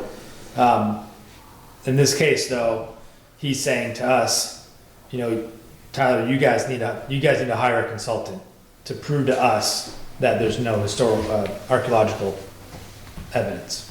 So the Historical Corps group, whoever it is, doesn't come out and do it, we have to hire somebody. That's right. One way or the other, we're gonna have to hire somebody. Yeah. So seems smarter just to go ahead and get something lined up and pay for it out of this project. Well, what we're saying, the opportunity with Scott is that he's saying because it's a FEMA project, that he thinks FEMA should be taking care of it. So it could be reimbursable? So he's working with FEMA to see if he can resolve that, FEMA would pick it up, and that's why you're saying, give him another week to see if he can resolve that. Yeah. And then, well, we could almost make a motion that says, if that does not work, we'll hope that does work. But if it doesn't work, let's go with what Gavin just recommended. Get it done, you're gonna pay part of it out of there anyway, one way or the other. I With what you're telling us. Think we could move ahead, just get that guy lined up, have you penciled in, and then maybe, knowing the state, they will drag their feet till next spring anyway, so. Yep, we can do that. If you could get a guy on site for a couple thousand or 3,000, I'd do it we'll fight with FEMA afterwards. Yeah.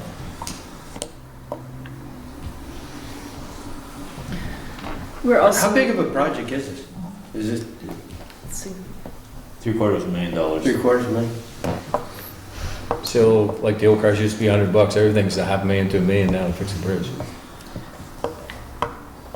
Yeah, this is all there.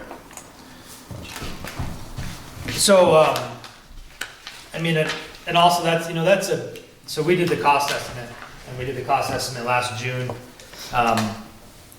And it's a lot, it's based a lot on just V-Trans prices, which are sometimes accurate and sometimes not.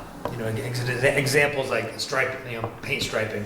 V-Trans, they're doing miles at a time, whereas paint striping for this is nothing.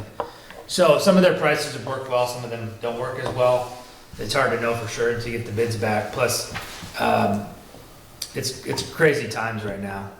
There's. Yeah, I would say from June until now, steel is skyrocketed. Yeah, prices are hard to nail down, and people are contractors are making up some crazy prices here and there, and because it is what it is, and they're busy, and everything's scarce, and supply is an issue, so. It's gonna get busier probably, so Yeah. the sooner the better. The best time to go to a bid, though, historically, that we've always found is winter time, because they're lining up their work for spring, they don't know what they have for sure, and they're gonna be the most aggressive than they're ever gonna be. You know, at least as compared to somebody in the middle of the summertime who's already busy, so.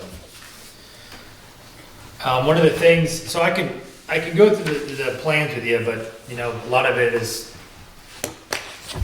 kind of self-explanatory, a lot of it's just for permitting purposes, reasons, and a lot of it's for construction purposes.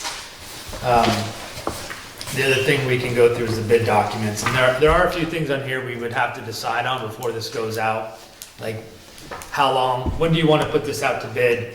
How long do you want to have contractors spend on it, and how long, when do you want them to get back to you with a bid? And then, you know, how quickly do you want to move, and how long do you think the project should take? And kind of just those guidelines, usually those are included. And then when you get your contractor back in here and you need a few bids, you know, you can hash out some of the finer details with whoever you select, but it's good to have some guidelines in here. So that way everybody's, you know, comparing apples to apples. Yeah, yeah, you have to. We've also been in touch with Jim Barlow. I connected with him to talk about easements, and we're working on getting those for the landowners surrounding the area. Would this require a pre-bid meeting up at the site or not? Yeah, that's another thing that, you know, is good, if you guys want to do that or not, happy to do that. It's usually a good a good thing to do, Yeah. especially with a project of this size. Right. And the rest of it, I mean, can we pick a bid date now, or are we gonna wait for Army Corps? You know, you can give me another 2-3 weeks to see how things go with this archaeological stuff, and then make that decision. That's probably be the best way to go. I mean, ideally, we wanna go out in February, give them 30 days to look at it, and I was gonna say the first of the year. you don't wanna give them too long. No, you don't want to give them too long. That's too early. Huh? That's too early. Then they have too much time to think about it. Yeah, but you want it back February 15th. I wouldn't wait, I'd go. I mean, there's gonna be a lot of stuff stacked up, in my own opinion. I mean, Well, there's a lot of money out there for Right. different projects. That's what I said. I would start the bid I mean, project. if we don't have anything to do, keep going. I mean, if we got all the answers. Yeah, my recommendation would be the same, would be to put this out to bid as early January as you want to. You know, maybe the first or second week of January, and give them 30 days to respond. But you want that bid, you want this thing to tell them when they're gonna start, you know?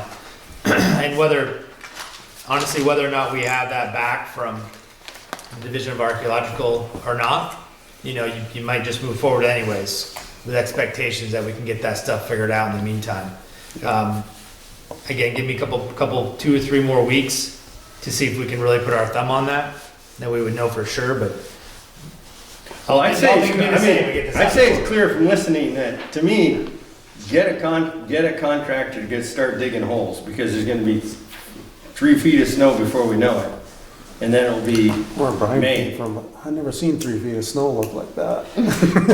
But I mean, it seems like if you can't line up someone to go, Yeah, so let's leave it, give him a week, talk to him. If you can't get Dylan or whatever the gentleman's name was, Yeah. hire somebody, get it done. he's not gonna hire him, he's gonna agree to pay for it, right? Yeah. Scott Dillon he's Department of Transportation, Right. he's not gonna hire him. He's just gonna say, okay, he's gonna negotiate with FEMA that'll pay the bill. But this project still would require us to hire, regardless of who pays for it, the contractor to go look for do the survey. I'll be honest with you, I don't, if it's covered by FEMA, I don't know if it then falls under them to coordinate that or not. Okay. I'm waiting to hear back from Scott about that. Okay. Honestly, my guess though is that regardless of who pays for it, yes, I would be the one handling and coordinating and managing it. Put it this way, if we wait till spring for them to come out and do it, it puts it off, it puts our bid out to the middle of the summer. Right. We get screwed again, we're out more than the Or you wait 5,000. another year. That's what I said. hire that guy and get it Get it done. started. Start your bids and we'll worry about $2,000 or $3,000. In the, I was project gonna like say, in the this. scope of that whole thing, that's not big money. And if it delays you by weeks, then it's big money. Or months. Or is money well spent to get onto it now? Or My a money. season, or a season. Yeah. I mean, it's easy, I mean, gonna be frost in the ground pretty soon, they're gonna, not much Yeah, digging. this is not gonna last long. But another thing I'm saying though is that even if we can't bang this out and get it done before snow falls and the ground freezes, is that figure out with Scott Dillon and their parameters as far as the archaeological investigation goes, how quickly can we get that going in the springtime? And can you still get bids out and a contract set with a contractor with a start date of May 1st, right? Knowing that it's gonna take the month of April to get this archaeological stuff done. Right. So I think the main goal, we're gonna hightail it on the archaeological stuff to try to get that cleaned up ASAP.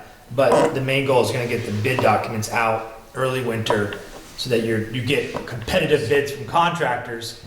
Like, you can do that without having that permit in hand, right? There's nothing saying that you can't get 4 or 5 bids from contractors while you're still waiting for that archaeological stuff to get figured out. And if come January, February, we know that we're not gonna be able to do anything until we get the archaeological thing done, then we set a contract, construction start date of something that works, Yeah. right? So that way we still get a contractor lined up. Why would you wait till January to send this bid document out? Just to get through the holidays, and those guys are, It's too early they now. won't look or touch anything until the new year, and they come back into, Wrapping up their other stuff. yeah. Okay. At least that's our experience. Yeah. I mean, if we could hire a consultant right off, I mean, it's not gonna freeze that much, they could do it this next couple of weeks. I Yeah, mean, if it but what froze- you're saying is regardless of that, let's ignore the fact we don't have that permit. Let's plan on January 15th, putting this out to bid. Right. So what do you need from January 15th? To walk into your office tomorrow and have somebody finalize that? You know, Yeah, that we want to put it out January 15th? yeah, I just need the dates, do you wanna, So, when I want a goal of when this goes out the door, and a little bit of due process here too, we do it sometimes with towns where I handle all of it, and I just send out, and I just email it to the 5 or 6 or 10 contractors that we all come up with. I'll send you a list of, 6 or 7 contractors in the area that I would send it to. You guys can all have a look and say, hey, let's add X, Y, or Z to that list, because you wouldn't put in works in progress? You wouldn't advertise it? Well, so that's the next thing, is that Okay. you can also do a more formal advertising process, and you may have to. You may have to advertise it in like 2 public notifications. Yeah, I also think that, I'm not sure your experience with FEMA, but do they require a certain, the people who you receive bids from need a certain level of already approved from the community as bidders, or do you approve them? Do they need any kind of No, I don't think FEMA Requisite? goes that far. I mean, Okay, good. FEMA's more about the money. Okay, That's that's what good. our bid documents will. Yeah. Okay, that's good. Yeah, that's why, like, around here, like, you guys all know who the contractors are, and I do too, and, that's how we know who qualified bidders are, but when you read, I would ask you guys to read through this when you get a chance, but like, there's qualifications in here that says that the town can decide to entertain bids from whoever they want to for whatever reason, right? This is not a low bid, right? Like, you're gonna get bids back, and you guys can make whatever kind of decision you want. Other things that you can decide on is whether or not you want me to get the bids, open them up. I can do an apples comparison, come in here and discuss and present it to you under under deliver session, or you want the bids sent to Kathy and have an open meeting, and just rip open the packages and read them out loud. We've done it both ways with different towns. It's really up to you and how you want the process to go. Personally, when I'm working with towns, I like to offer that I get the bids, I open them all up, I put them in a spreadsheet, I make sure everybody's compared, and then I have a conversation with the director and I say, hey, there's 6 bidders, these 2 or 3 are the lowest. and then here's how they compare. This guy's number for this is way off. This guy's number is way low on this one. I don't know why.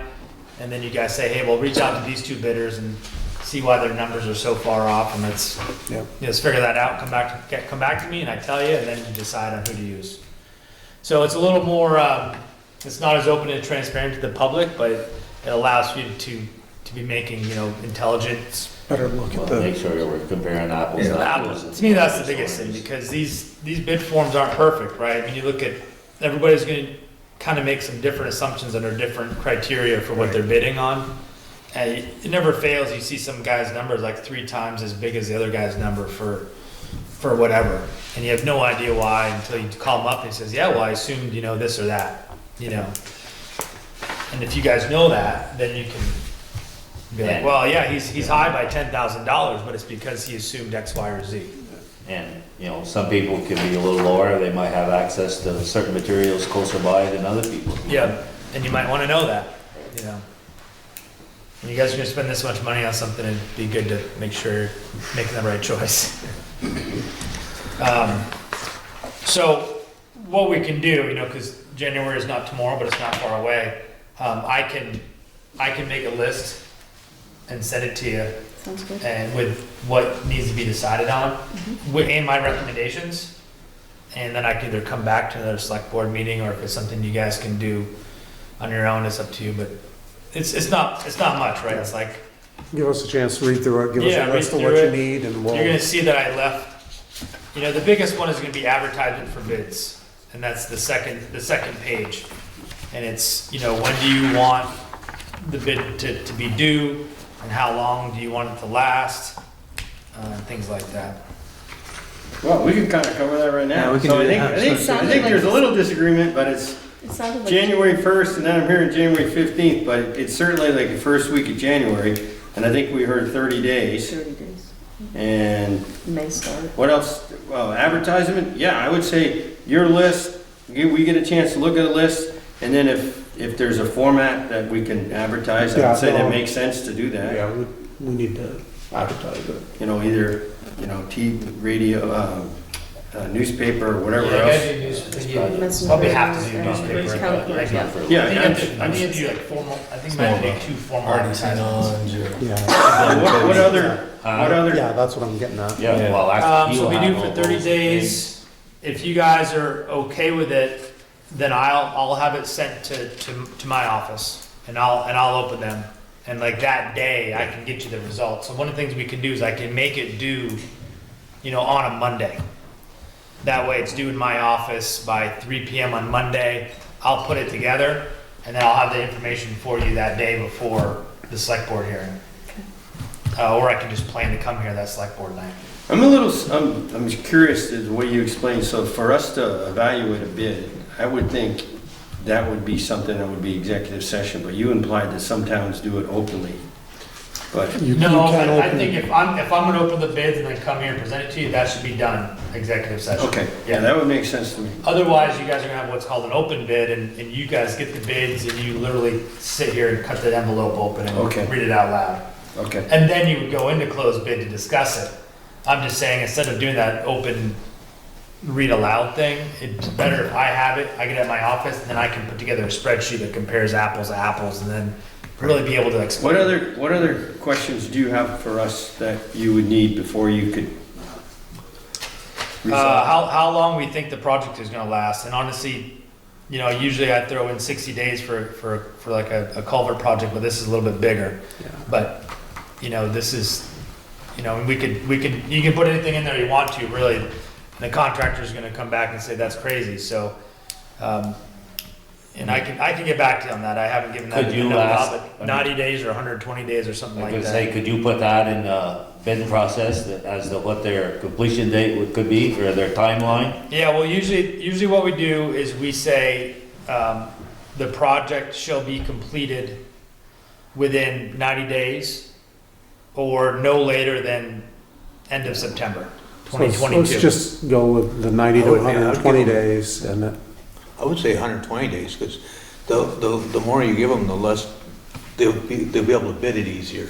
Right. And then the prices maybe come down a little bit, yeah.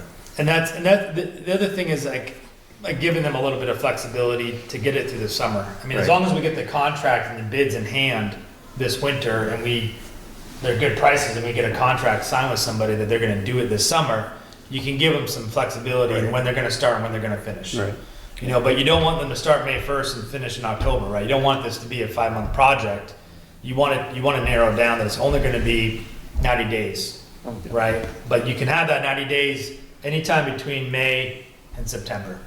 You know what I'm saying? So if that sounds reasonable to you, then that's what we would do.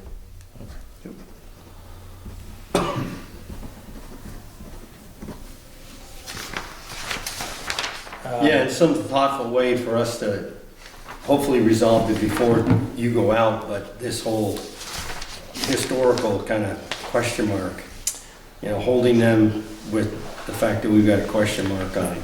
Yeah, one aspect. this isn't the first time contractors run into that. I mean, we're not dealing with Norman Art even, we're dealing with guys that build bridges. Yeah, no, I understand. I just, this is a contract we're talking about, so we gotta have some, Yeah. some thoughtful way to address that in the If contract. come January 15th, we know that we are gonna have to do the archaeological investigation in the springtime, then we'll put that in here. Yeah. You know, start date pending completion of archaeological Right. study and acquisition of the Army Corps permit. Yeah.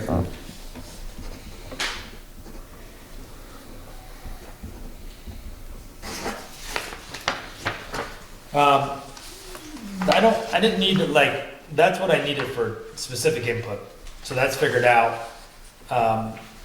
If you guys wanted to go over the line items, or you guys can go over them and ask me questions later, I mean, we could be here for a while if you wanted to, or you could just get back to me, but, you know, If you have a lot questions, of them are just standard items, you know, clearing and grubbing, fill, gravel sub base, things like that.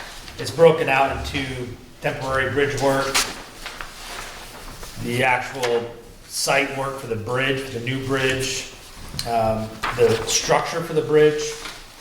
So we're doing pilings, so we're gonna be hammering pilings in the ground, and then cast in place foundation footings on either side, tied to those pilings, and then it's precast box beams for the actual roadway, and then it gets paved.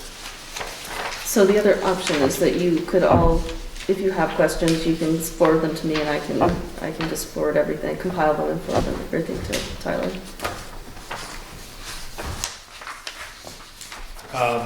One question I did have is if you guys want to do message boards ahead of time.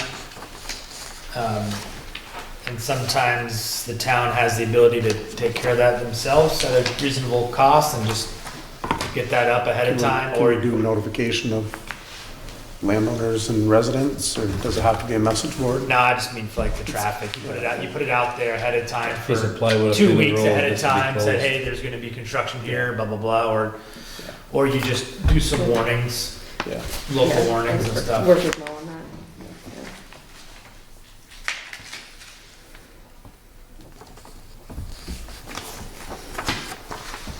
There's also a draft contract in here, so that's what would actually get signed. The contractors will return the schedule of prices to me, and then once you decide on something, then we'll actually get the agreement document here. It's a draft that will get updated accordingly with whoever we go with, and that's what they'll sign.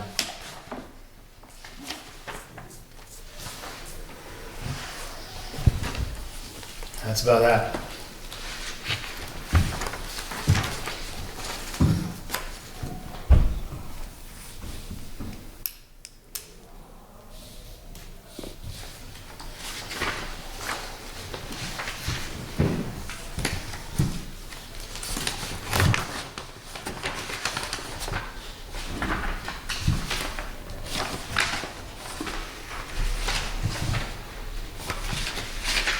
So would you like to take a look at these and just write down if you have questions for Tyler and drop them off with me or email them to me and I'll forward them on?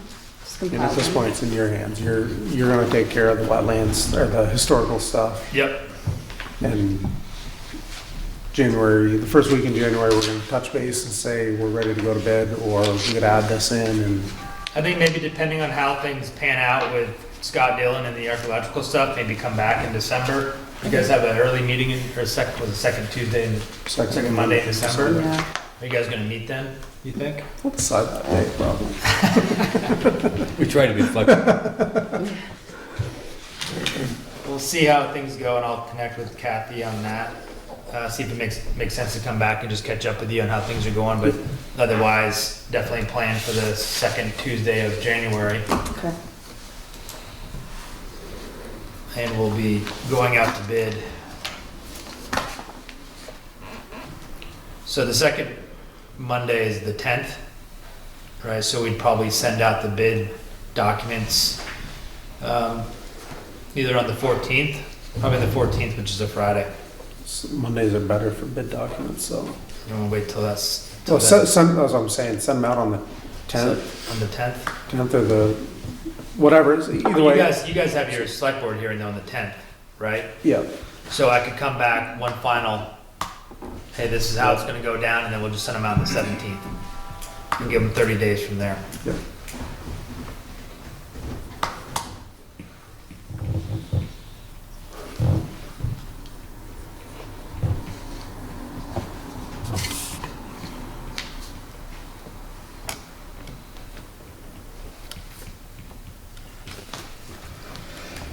Yep. Sounds good.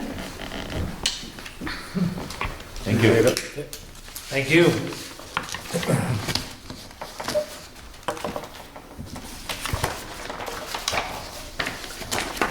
Anything else? You guys are awfully quiet. Those insurance limits, is that standard? Yep. That's pretty much the same thing we have for all of our Yeah. contracts. I don't think FEMA would have I don't think FEMA would have limits, but I don't know. that's pretty standard stuff. Never had any pushback from it, with contractors, so. That's another thing I'll do though, is get a contractor list together. It doesn't mean that anybody can't, request Yeah, bid documents, but that way you know that those 7 or 8 contractors get it. the ones you want have it. Yeah.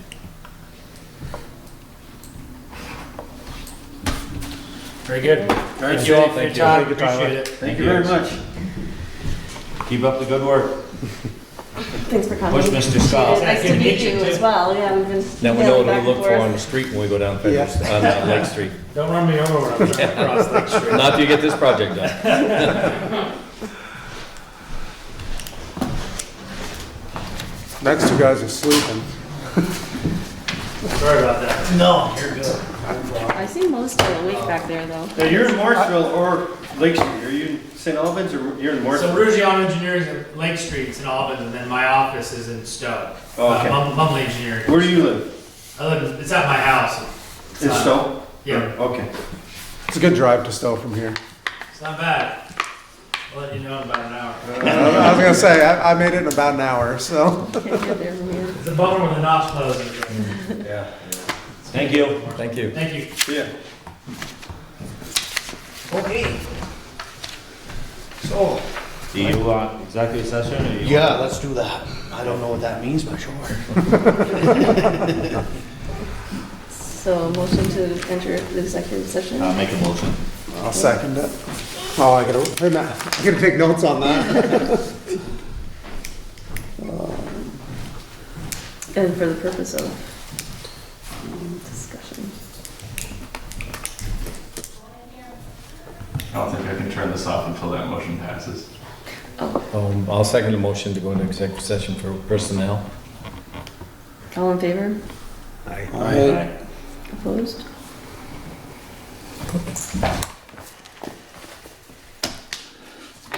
That Stonehouse culvert there, came one meeting about, there's I said it was a 3-footer, but it weren't. It's a 4-footer going across 37. And that culvert, the price tag of $3,200, it's a plastic culvert. What's in it now, steel one? Yeah. Kind of holding my own right now, but Is Is the bottom ripe on that one? Is that- Yeah. That'll freeze in a couple of weeks, should hold the winter, huh? What's the price of that, Mark? 3,200, it's $76 a foot. Plastic, not plastic. I think Webb, the only one, got it right now. Bates is, On stock, you mean? yeah, 4 foot by 40? yeah. Is that one you're hoping to replace before winter, or? Yeah, it remind me of the jewelry one. Yeah. You know, we've been lucky there, it's taken a while for us and hope it stays that way into us. Have you got, in your budget, is there money enough to pull No, this I off? don't, I even got together with her, we gotta be real close on everything. Yeah. After we've been down a little bit of stone filled, some of these holes that they get from all I've had there. heartburn all week now. I watch trucks come up out of the quarry. Oh my God, where are they going? Tell you one place, I don't know what we need to just had do, it on but today. over by Rice Farm, where it goes from the East Fair to Sheldon there. Yeah, And you guys always do a good job grading it, but within 10 days, have you gotta dig that down and put fabric up through there like 100 feet on each side of that road? You know what I'm talking about, Tom? Where? Yeah. What road? It's on Duffy Hill Road, Duffy just Hill. before we hit the Sheldon Town line. There's probably, I'm gonna call it 100 feet. They'll get the worst goddamn potholes there, and they happen all the time. And I wondered if that was a case where we need to dig that down a couple of feet and put fabric and then put the material back on it or something, because something causes that all the and time. you got the lawn comes right down, no good drainage there, really. Yeah, I didn't know, maybe just some stone, you know? Yeah, put some fabric, or put some stuff on We, it. Well- we actually put 2 loads of stone on it today. oh, you did? Yeah. Boy, that's a bugger. Okay, how slow you Actually, I go. went through there, I can't remember, but anyways, it was perfect. And the only place was by Mark Carpenter's, with some holes there, so Yeah. it seems good. Then we got this rain, and boy said in front of her house is bad again. Yeah, it's just, kinda like trying to keep West Street, Yeah, you know, kinda that scenario. So as far as Stonehouse is concerned, you're debating whether or not you have enough in the budget to do it, or both do it. and- time and money? Yeah. It'll be- Nothing, no steel around, or? No. How much more do the steels cost than, on average? Probably. We bought a link down there to Pat and Brucey this summer. And that was $2,000 for a 20 footer on a 4 foot. But that was a 12 gauge. You don't like plastic ones? Well, since we've been compacting and trying to do a good job, we've been having a lot better luck. Like We just replaced the one up on, Dodge Road. yeah, you know. Was that one all rotted too? No, plastic, Oh, and it just failed? squashed in the middle, Uh, 8, 10 feet, right where it connects it. yeah.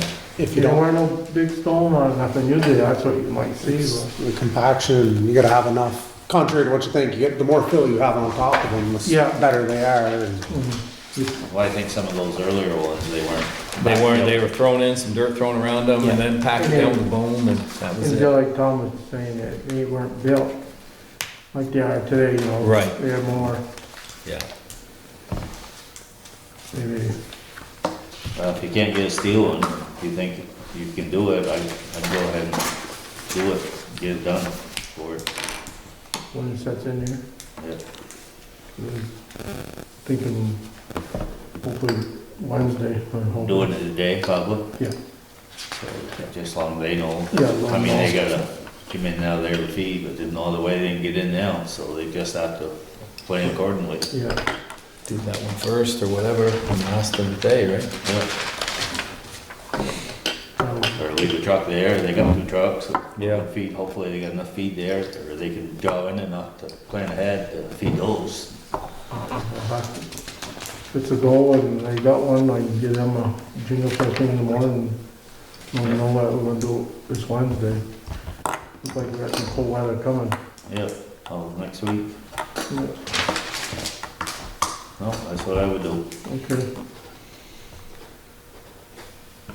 Okay, so we've been, today, going around and trying to smooth the roads up. Heading, Rug Road tomorrow, that end, tomorrow. West Street, right, there's some water running across the road there. That June shit, ton of hell. I was over there Saturday, graded it. It was mean.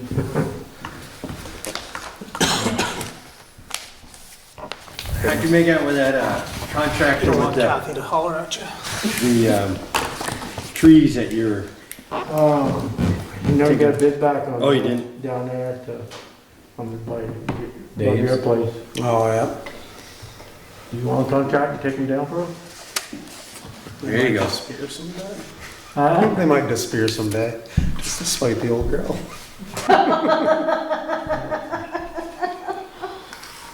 Oh. I think you have the rest of them. That was the same guy that you had taken down with Jack Callan. He didn't get back to you with it. Yeah, he's supposed to be back to me, then, send it to the wrong phone or what did happen, and I did. So you need to get back in touch with him again. Yeah, she was. He's playing there. He was talking, they didn't take him down anyway.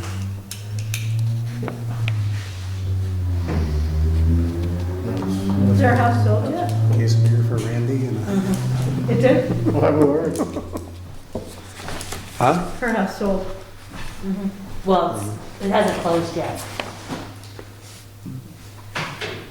So Mo and I met with Bethany from the Northwest Regional Planning Commission. Wow. Yeah. For the roads inventory. And I think Mo and Bethany went out and took some pictures of we identified a category B V-Trans grant potential road segment on Lapland Road. We headed out and took some pictures of that this week.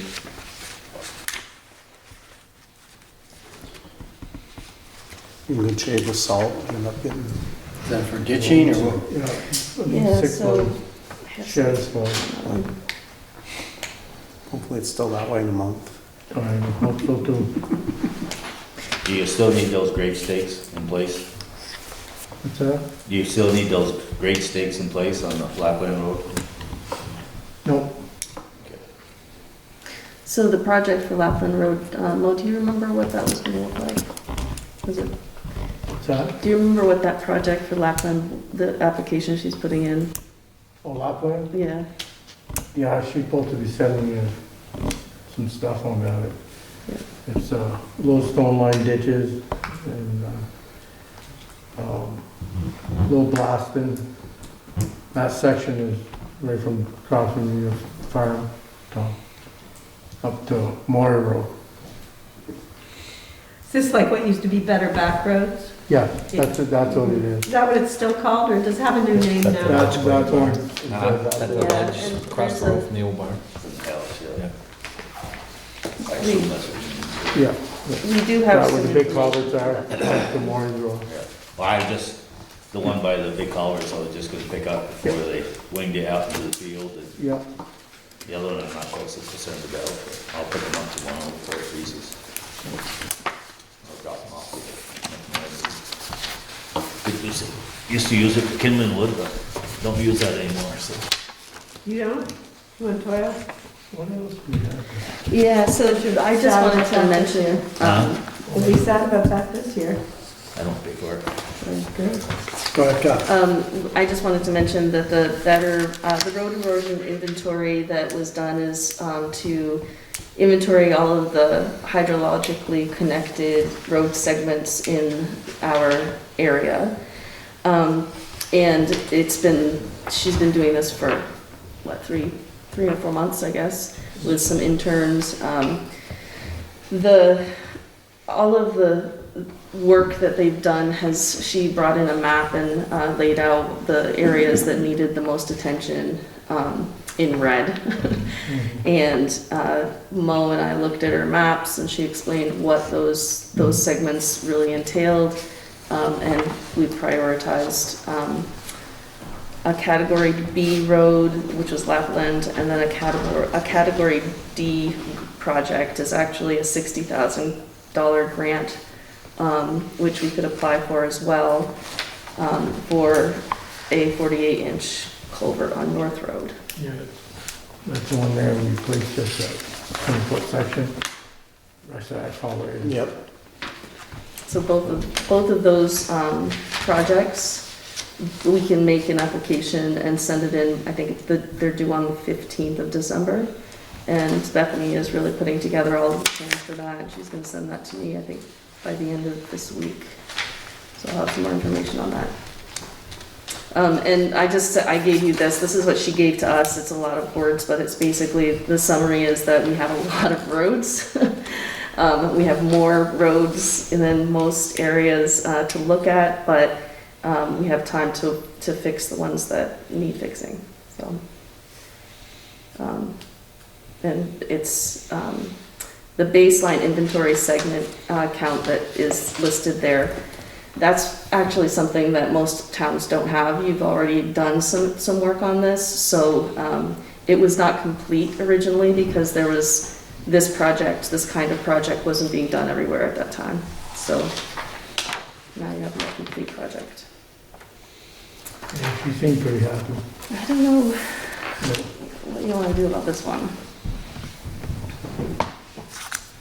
We were talking about possibly doing executive session, but I didn't.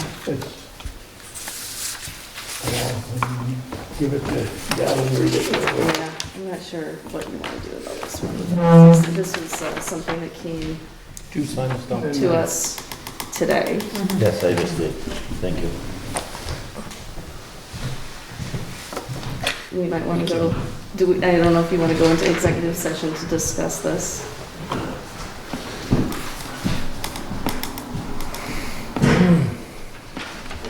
Read this and sign it. Okay. And then read this and sign They tried to pay for a pole up in Jura Hill.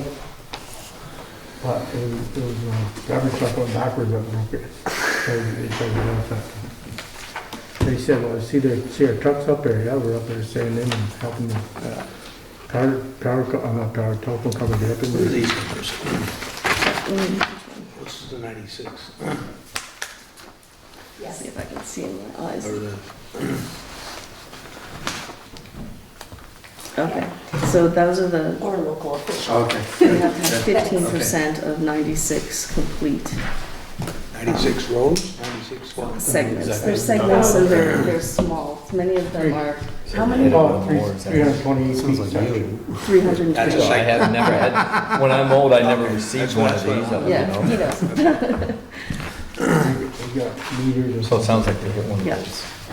The plan, it could have been anything. It's in the highway right away. There's no. Yeah, so probably not go to executive session, but just to get it. Yeah, let's just, I make a motion, we go to executive session to discuss a notice of claim from somebody who has stuff in the highway right away. Second. Approved? All those who approve? Right. Yep, all in favor of it, so. So, Any other? on another note, I just wanted to mention also that Mo and I worked on an insurance inventory for Hub International to give them updated equipment and drivers for their renewal, and that'll be coming in February. And we do have more on there, so it might be a little different. I think that's it. Public.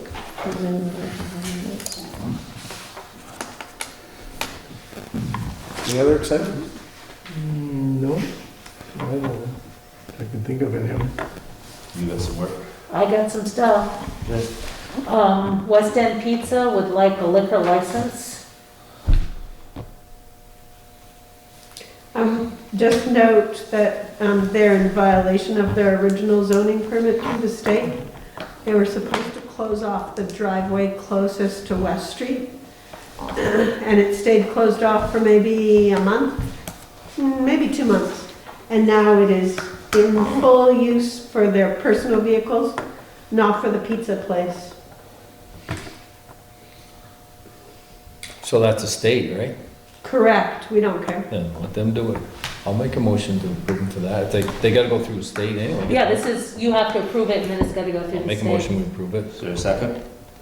How do liquor licenses work in town? I mean, how does that? Give us your money, we sign the paper for it. Yeah. State's the one that deals You with it. serve as Probably the just beer, right? Beer and wine. Beer and wine. State gets 115 and we get 115. So basically, we're just saying we're okay with it and the state regulates and does. You serve as the local liquor control entity and approve things, and then it goes to the state. And it's only for a certain, Just a year. I can't remember what kind of liquor license, but this is a general liquor license. Well, I They're think hard it's to- just, like Linda said, just beer and wine. It's Yeah. not hard liquor. So it's Right. like Hard Again, liquor is a wouldn't it be different neat kind. for this person to come in and say, hi, this is what I'd like to do Yeah, that's what versus? usually happens when I've been, No. and when I've been No. in meetings. They just We send approve all the papers. time for James and Carl, they just send it Yeah, in the but mail. that's established business versus. She asked if she needed to come in and I knew you had a long line of people, so. No, you want Okay, to stay- you just I'm wanna just stay on? asking because I haven't, So, all those in favor? Aye. Opposed?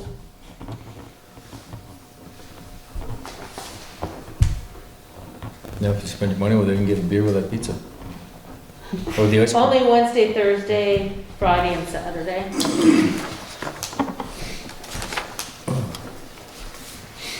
are there any requirements by the town to do it or is it just you ask permission and? Well, it's sort of like when there's a temporary liquor license, for when they have stuff at the Soul House or Yeah. whatever, we sign off on those. Ann Peisch, the audit, need a signature on that.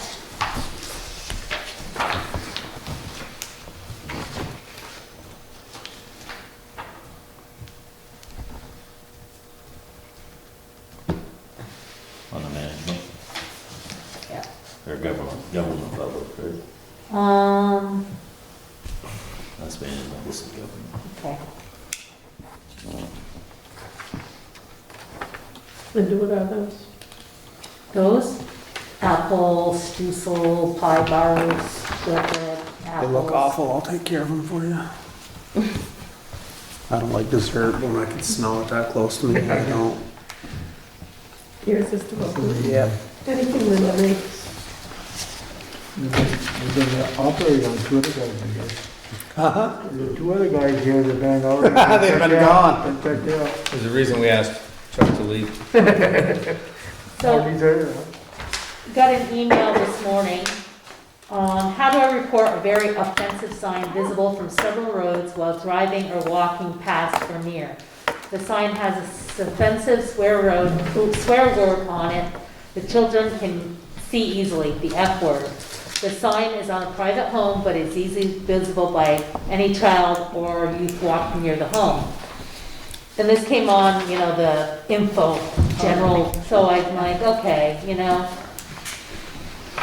I'm a little apprehensive about answering, but I said, please give me the location of the offensive sign so I can bring the matter to the select board. It's on Mill Street. Have you seen it? There's two there. Okay. Well, there's three now. Well, I guess two bad ones, I think. So I don't know if there's anything you can do about it, but We're not, Protected free no, we're not speech. gonna touch that. There's a guy in Fletcher that does, or Westford that has Westford. this up. And you get paid a bunch of money for that Yep, Kid Rock damn right he ordered did. one Yeah. from him. $1 million or something. Yeah. Protected free speech. but But it's on their building. Yes. Appreciate One's your on his house concern. on a flagpole now, he's got it posted right on the end of his garage, same with the neighbor up the road. Appreciate your concern, but One's It's a neighbor issue. the old coffee house, and the other one's Nick's house up on the same side. Yeah, one's a mother, one's a son. No, No? one's a dog. One is, I don't know what their last name is now, she used to be the, her dog is the daughter of the lady that lost her husband. Yeah. And then the other one's at Dale's. Oh. Well, so You know, it's one of those things, you get the email, so you gotta. Yeah, address it. Oh, yeah, I'll address it, but So on a good note, this usually ends well. So what do you just? Starts out here. Hands? just ending on a good note. So, but I figured you go by there, you would know. Yep. In 2019, after postmarks and everything, we had $185,678 in change that went delinquent. In 2020, after COVID, we had $163,342 go delinquent. So 20 odd thousand less. This year, $140,847 in change. Good. Another over $20,000 less that went delinquent. Last year, what'd you have it down to at the end? 21, right, or something? Yeah, we had it down to. Really down below. So have some people paid on some of this already? or- Oh my God, yes. Yes. We had a tax sale today. Oh, it did go to tax sale? He didn't get it sold over the weekend? Oh, no, he sold his. That didn't, the jetty property didn't go to tax sale, but, there's a piece in Romar, then the house on New Street behind the church. And Oh, then, that little one that goes back into the little roadway? yeah, and then, nobody wanted John Soul's building. So we gotta figure out that, it's on state land, so, I mean, John's not gonna pay taxes on it. Let's sue the state, see what that goes. So, it's on state land, so, you know, it's, if he's I have a message out to, my district advisor for PBR, because there's gotta be a way that it comes out of John's name, and, you know, there's gotta be a way to throw these up somehow, and he's abandoning them. I don't know, figure out the next step. And demo? That's hard to do. That's hard to do. But, and does anybody have any information on the Maury Cemetery? Because someone wants a plot in there, and I don't even know where that is, basically. And- It's on the Ryan Road. Okay, well, that makes sense, because the person who wants plots there lives on the Ryan Road. Oh, right over there. Just right at top of the hill. Top of the hill there. Yeah, Henry moves his cattle back and forth across. So, I think at Consuelo Bailey paid for that fence that goes around it. so I don't know much about it Did you have myself. any luck? No. Richard might be the only one that knows. Richard doesn't, He because doesn't either? he, I don't even know how I got the Maury name. I never heard that name on the road. yeah, so, anyway, this whole cemetery thing is a, you know. How come in the cemeteries, why don't we have just one? Because they're all independent cemeteries. All independent? Or So the were town one can't time. have one board? Used to go to little communities, you know, Yeah. everybody had their own little. Yeah, plot. cut those home, because I don't want you to eat all of them. You have diabetic problems. So, and then I do need an executive session to discuss the, Well, when we were talking about cemeteries, wasn't Bradley Cemetery supposed to appear or give us? yeah, something? well, did you think, No, but you can't just take it over and start mowing their lawn. no, exactly, So and that's we gotta- just it. It was thrown out there and didn't come. So I guess some of the ones that got folks there should start getting after him in a hard way, get him removed and get someone in place that, because I wonder if they even still have that 501 or whatever. I don't know, I think this whole cemetery thing is kind of a little bit of a, You're obligated for them, I'll tell you that. well, no, but we But have. once they come in, once they get where they're not being maintained. No, but I'm saying, those two people that came are selling the plots for those cemeteries, Yeah, and we're selling the plots for the The swamp, one, soul, yeah. whatever. So it's like, it would be nice if there was just one unit of cemetery, somebody that was in charge of it all, and. I think the only way you're gonna get that is if they disband this cemetery association, then the town would take them over. Right, but or Or the historical society, maybe. I wonder if they could play a role in that. No? I don't. Could we, for the Maury Cemetery, could we go back to see any records, or you probably don't, or? Yeah, that's the problem. Yeah, I have no idea who that is. Yeah. Must have been there long as I can remember. Yeah. I don't know if you could go by with some of the names of some of those people, get a relative of some of the people that were there to see who. I wonder, if it ever come across Sonny Moore, if there was some relation of his that, how they got named that, because I've never heard that name mentioned anywhere on the road. The different farms up through there, any of that, so. And, is it, everything look fairly old in there? Yeah, I can't think of the last time I've ever remembered anyone being buried in there. It's a really old cemetery. Mm-hmm. But I remember that Consuela Bailey, she paid to have that fence put around it. I remember that. That was S. Allen had that farm for years and years. Yeah, he bought it in the 30s. You look at Secretary of State, look up Maury what's his Cemetery. name? Brian Brandon had it before him. If you can find His old man could have bought that from his Who are trust. the lots? They for a lot of years to pay taxes on it. They were the impression this thing was going under. But that was the one that had before that. They probably got it in the 30s, 36 or 35. But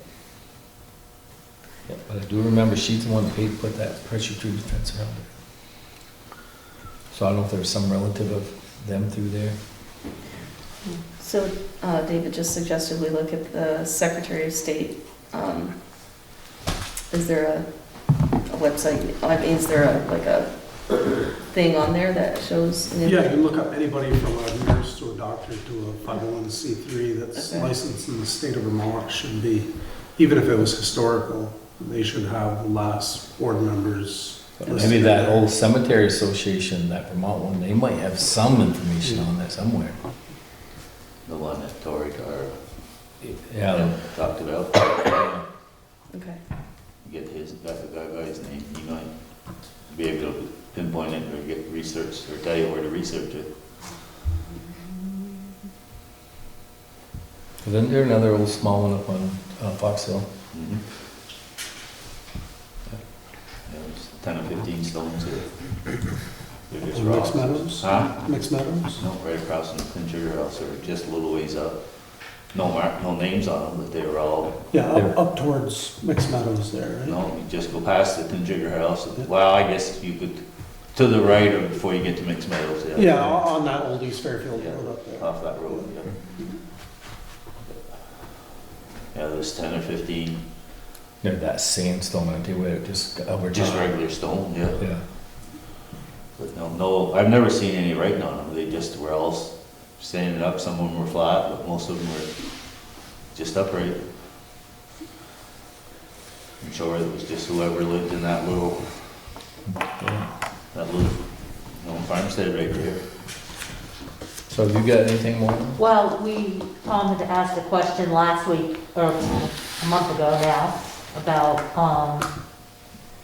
assessors and listers, and I said we would need an executive session to talk about that. There's no data on Maury Cemetery. Well, let's get this moving along. I'll make a motion to accept the minutes of the last meeting. There's one, right? I don't think he was here for some of those comments he made somewhere. I thought I saw that. I have a few things that I need to talk about with you. What was that? Missed your chance. No, I gotta do it. Somebody second the minutes? Maybe he was. I'll second. Ben. You can't second it because you weren't here. Okay. Oh, we thank you. That's what they told me last time, so. I'll second it for you, Melissa. Thank you. I was here, but I wasn't on the board. Oh, maybe that's what it is. They hollered at me Is there once. something else, Tom, we wanted to amend on that, you thought? Just number 10, I don't think. Maybe he discussed it. I think he left, but maybe not. What's that? Oh, man, thank you very much. Yeah, it's okay. He made a comment about it, just wasn't a board member. Yep. So, I guess we all in. All in favor? And I'll make a motion, we accept the warrants at this time too. Can we make sure that that motion accepts the warrants from this meeting as well as the warrants from the previous meeting as well? Yeah, I'll make a motion to accept both of them. Thank you. Thank you all. Thank you. 1025 or from the one after that? The one after that didn't happen? The one that didn't happen. Okay, I got a date for it. Okay, thank you. I also have a few things that I need to get you guys to, sorry, if you wanna. All in favor, sorry. Executive? No, not an executive session. So what, So so I make a I, motion to approve the warrants from this meeting and the previous meeting that we didn't. I already made that motion. Okay, we didn't You make it need very a second. loud, because she's over here saying, sorry. Gavin, Sorry. say Just second, that's all the just- word you need. all you need to do is second what I made. Second. So we It's don't done. want to. Yes, I've we written can it do it. down twice now, so it's all. Yeah, good. it's done. Move along, Dave. Keep up with the pace. So, one of the things that we are doing right now, obviously, is closing out grants. You saw the municipal roads inventory. There's a grant at the community center for a pavilion. Multiple grants, and one of the requirements for the pavilion grant is that we have a signed controls for financial management document given to the Northwest Regional Planning Commission to put online, and they actually need it for multiple different kinds of grants for the state of Vermont. Signed what? Say it again? Financial controls, financial management and controls. So there are two documents that we have already. I talked to Jonathan, I talked to Amanda, and they gave me two documents that I then compiled into this one document. It's all updated with who's doing what. So, for example, the other document had the treasurer doing a lot of the things that I'm doing. The assistant clerk wasn't in there. The file clerk, I mean, was not in there.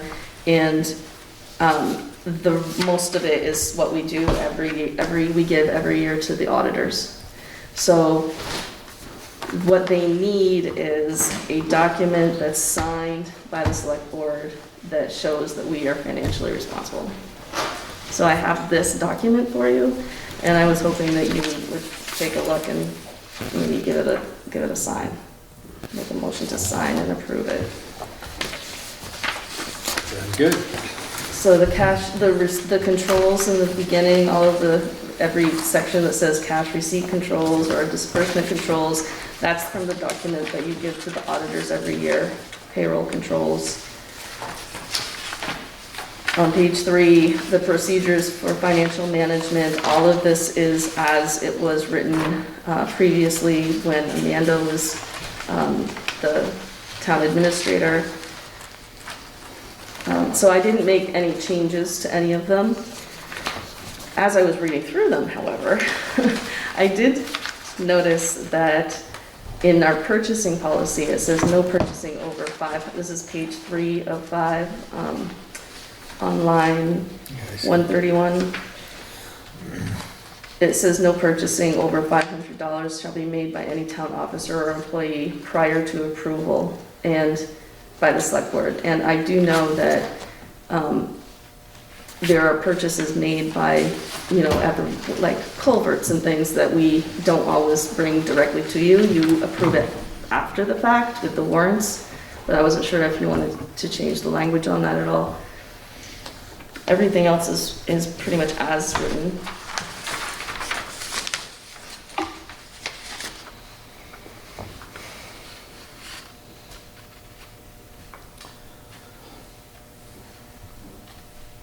So it was a suggestion, we up that amount or we eliminate the thing? It would be up for you to discuss. You can either, I would suggest you either up it to 700 or change the tents to say, I don't know, either. But that's in our town of Fairfield purchasing policy, right? It is, yeah. So you have to change that So we'd have also. to change that as well. Yeah. But so probably not today, but. I think the 500 was for, the wreck and all that, it's not Right. for Lawrence, because he has a different figure line. As far as like the culverts and stuff like that. Right, that makes sense. That being the case, do you need to amend? I guess the 500 now is, does it need to be up to 1,000 or something? Or does it need to be completely phrased differently? I mean, if you're given that, they like to recommend you get a credit card with a limit on it.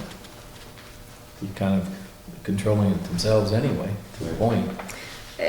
Honestly, you could take out that line and just say something to the effect that you could take out no purchasing over 500 shall be made by any town officer or employee prior to approval of the select board, period.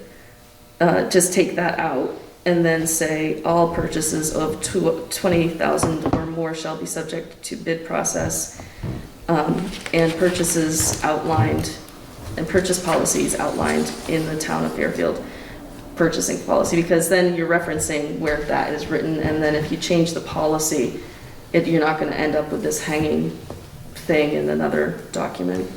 So we could amend this to take out that full sentence. Mm-hmm. I don't think it's a bad thing to have a limit, though. Well, I'm kind of thinking have a number so it does give you some input over certain amount, but I think 500 is unrealistic for the way everything is now. Yeah, the way things run and operate, you can't, even the rec department, if they're gonna go, most of their stuff is planned. I was thinking like a backstop, it's gonna be over 1,000. Well, that's why I was going to be thinking 1,000 or 1,500 or something to be. 1,000 would make sense. Yeah. I'd say leave it and try 1,000 first, and maybe we'll have to change it again. Okay. I would make that motion that we change it to 1,000. And I would say a friendly amendment to that motion would be to make a motion to amend this financial management document to 1,000 on line 131, but then also adopt that number in our current purchasing policy. Does the 20,000 work for the bid process? Is that a good number? If you're changing something, I just wonder if we should change that too. No, I don't. I think that might be actually tied to something. I think that might be tied to permitting, bidding processes by the state and FEMA. I think I read that somewhere. I think that's why that number was thrown in there. There was something to do when we did those big projects. Yeah.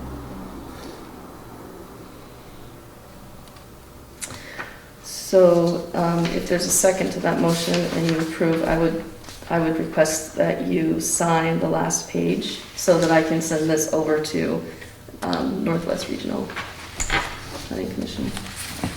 You get any inputs for any of these? This is the responsibility of the town clerk on a lot of this. Yeah, we went over it because before it was worded as it was set up prior, where as assistant, I did a lot of these, and then there's no longer an assistant treasurer or an assistant town clerk, so we kind of edited them earlier.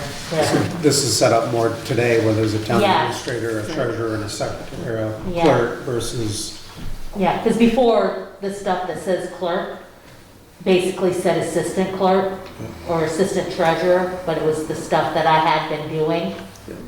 So this is long, this is a year and a reflective of half. how business is conducted Yeah, today. this is a year and a half overdue from being updated. So I guess And it's a good point. There are, it really does land in Linda and my lap, a lot of these controls. And Amanda is a signer, and she's available for questions. So she's available to review things if we need her. You don't have to read the newspapers to see that these things can they can go south quickly. Right. So we need got to one sign- amendment. We need to sign one copy, right? Is that So, what- yeah, only sign one copy Well, as so somebody amended. start signing it and we'll be in business. I'll sign it. I'll sign it here and pass it down. So we need to approve the motion to make a. Yeah, I don't think we got a line second. 131. Yeah, you didn't get a second on that one. I'll second Ron just did. Ron did. Okay.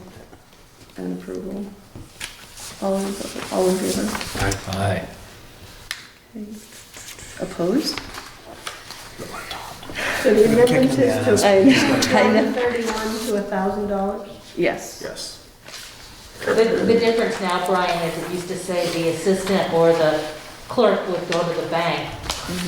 I'm the only one doing the banking. Yeah. You know, there's, you know, everything. So in terms of, this is another thing that I would need a motion and action on. I talked to Jonathan, I've talked to Amanda. Amanda and I met for an hour.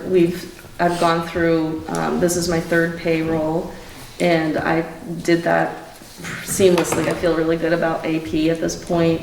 The only thing that's missing is that I am 90% finished with all my jobs, and then I have to wait for a sign. And at some point, Jonathan became a signer, and Amanda, Jonathan, and I think that it's time for me to become a signer and for Jonathan to no longer be a signer on the banks, on the checks. So this is I can't even read it because it's so small. It's a municipal and school corporate banking resolution, which was signed by you for Jonathan to become a signer. All of the powers are the same as what Jonathan was doing, and Amanda is listed on this. So this would go to the bank, and then that would allow us to have me signing things. So is this adding you or is this removing Jonathan? This is just to show that Amanda and I are the signers. So it's removing Jonathan. It's adding me and removing Jonathan.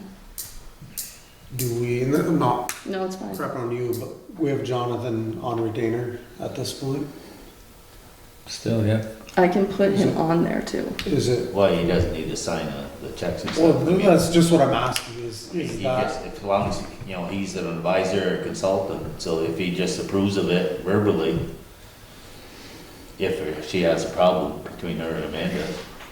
okay, yeah, I'm just asking the question. Just Need a motion or just signature? I think I just need a signature on this one. Pass it down, please. I'm sorry, it's so stinking small. Yeah, why is it so I small? don't know. Jeez. Got my glasses. Here, Yeah, It's Thomas terrible. glasses. if you the can't see it with eyesight's these, leaving you with go the on hair. to me. 40's been bad to me. They told me at 40 my eyes I go know, back. I keep, I got a birthday card by 40, they're like the best one, said, you're 40, you're lucky if the eyes do go first. 45, man, that's when I started. I know, I need glasses. So any concerns or questions on that? Nope. Well, that is small. Okay. isn't it? And then I have an update, oh, sorry, one other thing.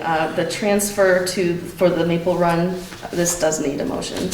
I need to make a transfer of the taxes to the Maple Run. This year, and Wilkinson is also as small, is 2,000,003, I can't even read this, can you read this?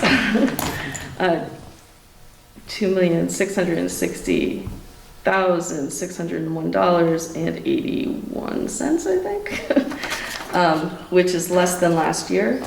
But this needs to be done within 20 days after the tax due date, and we are getting close to that. So I would like to make that transfer, if somebody would make a motion Because we did it to wrong, Gavin. Oh, well, approve the education grant list. we tell them it's so small, we couldn't see it though. We're supposed to print and see if we get. And that's a transfer from the grand list for the school district? Maple? Yes, yeah, it happens every year where we collect the taxes and then we transfer the school district, the payment to the I'll school make that district. motion. Is it a motion or is that as part, I mean, it's a payment we make every year, I right? don't know, I assumed that it was a motion because it's such a big amount of money, but I think it's a legally required transfer. I don't think we have the Yeah. option of choosing to or not to do. okay, I definitely didn't want to do it without Yeah. not talking with you first because it's a lot of money, so. Oh. So I guess if you just approve, I gotta amend myself here, Tom? give me the nod, I can do Spread that. it over the other way. No, it's just gotta be approved whether it's in the warrants or. I'll second it. individual. Okay, Yeah. second by I'll second it. Ron, all in favor?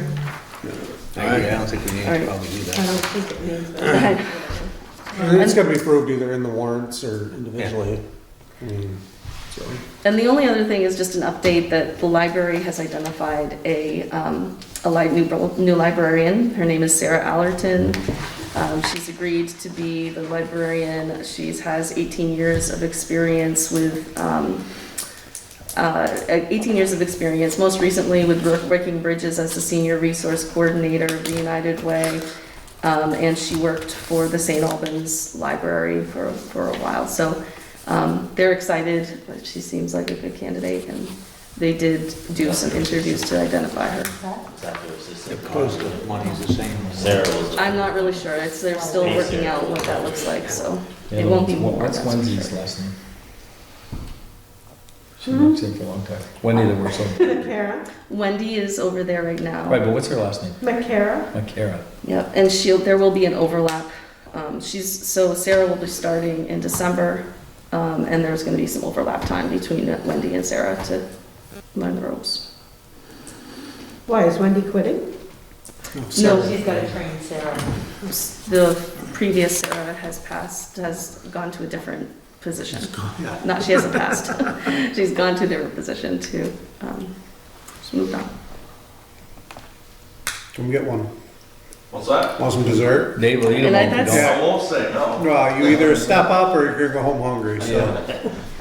Yeah, and that's everything on my list. At some point, I'll Gotta take tell you those about home the soon. communications union What about district. those two? Those gotta go Not home, you tonight, it's dumbass. Guys, I gotta explain everything to you, Dave. What was that? Twice. You're on the fire, run by me first, Oh, yeah. and Brian. I mean, I can just mention that the communications union district, you know, you assigned me to that committee, and they're well on their way. Just recently, they received an additional $670,000 for pre-construction planning and organizational capacity. They have Sean Pio is the executive director now. There's a business plan consultant in place. We have, they're looking for a project manager with experience managing contractors and vendors to do some of the construction efforts. And it's going well. I mean, it's really exciting. I think that. They're always good, Dave. I mean, I was sort of sad that I was saying goodbye to my Thursdays, but I am excited to see how amazing this process is and this project is going. Really great people involved. So. How are they selecting the areas, do you know? So I have a map of areas. I don't really know how they're selecting it, but we do have. I can actually give this to you. There's a map. The most recent addition is. It's a squeaky wheel that gets the grease. Alberg and Alberg is the newest region. And this is the difference between this communications union district and others in the state is that this is going to be open, a universal access broadband. So that means that it's everybody. It's a different structure, a different construct than other places that are doing Was this. this one Swanton and them just joined? Yep. The same one that we joined Yep. earlier. Swanton, Sheldon, Then I see, Highgate, Fairfax, Georgia. Fiber. They're gonna get everybody on Yep, it's a big statewide 4 or 5 initiative. years. That's it Lose out for on me, I all think. that. So any thoughts of your Christmas budgeting meeting? So Oh, that's that not too. that far away. Yeah, that too. What your schedules look like to get together for your Thank you. lunch and budget meeting? Like, you're gonna do that after your first meeting? Sometime later that week, or? Yeah. Who did the first meeting in December last year, right? Jonathan wanted it finished before the end of December, so that was his plan.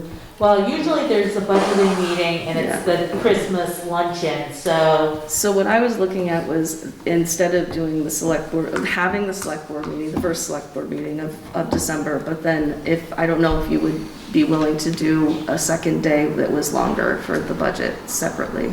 So the second Monday in December is the 13th. Yeah, so it's late already, Yeah. so sometime that week to come back and do a meeting during you'd be here at 10 a.m. like you normally are, have lunch, the whole office and the road crew invited to lunch at noon, and then you finish up your budgeting in the afternoon. But Does that work for you, or are you? That works for me. Yeah, I would like to get on this sooner than later. and it's just because of, planning food and everything. So We plan can't for wait for the next 6th or meeting. the 13th. do you wanna do it the week before? Also, I'm saying, how much time do we need? Right, I'm just wondering if that makes more sense. Let's go a week early. It gives Kathy some leeway. Okay. I mean, there's only the two of you that are used to this and know what to expect. Yeah. Jonathan and I have been talking a lot about the budget, and I've been looking at everything, and I have some suggestions, so I'm feeling more confident that this can be a pretty smooth And conversation. because if the first With me. meeting is as late as it can be, the 13th, Yeah. you're gonna wanna do budgeting the week before, so if you could figure out a day. By the 6th, would you have a rough idea what you're gonna have in fund balances left? That's a good question. Because that makes a lot of difference on By the that. s- It will Let me be rephrase actually- the question. By the 6th, Actually, you will have. Well, not necessarily, because we have, I could encumber, but we have 2 more payrolls, 2 more APs. Right, well, yeah, and you always have I to mean, factor you could- that yeah. in. You Yeah. can factor those in. Yeah, I It can just, encumber you know, for makes that. it easier for, like, our truck purchase and everything, but we have for balances and, Yeah, you know, our major accounts, so. And then we know how to go, you know, road construction and. yeah, I can be Same. ready for that, absolutely. So do you wanna do it earlier in that week or late in that week? What day of the week, I mean, your guys got schedules, you got your calendars up. Pretty open, I mean, I would think Tuesday or Wednesday or something. Give her a little bit of time. Let me look and see what we've got going on that week. It's neither of her schedule. Yeah, I wasn't looking at that week, so hold on. Let's see. You're not heading off to Florida or anything by then, are you, Ron? No. Wait, Ron? Ron? I thought No. you were asking me. You might not see me in February, but Okay. Well, it's just, you know, who knows with everything, Gosh, the way things have been going.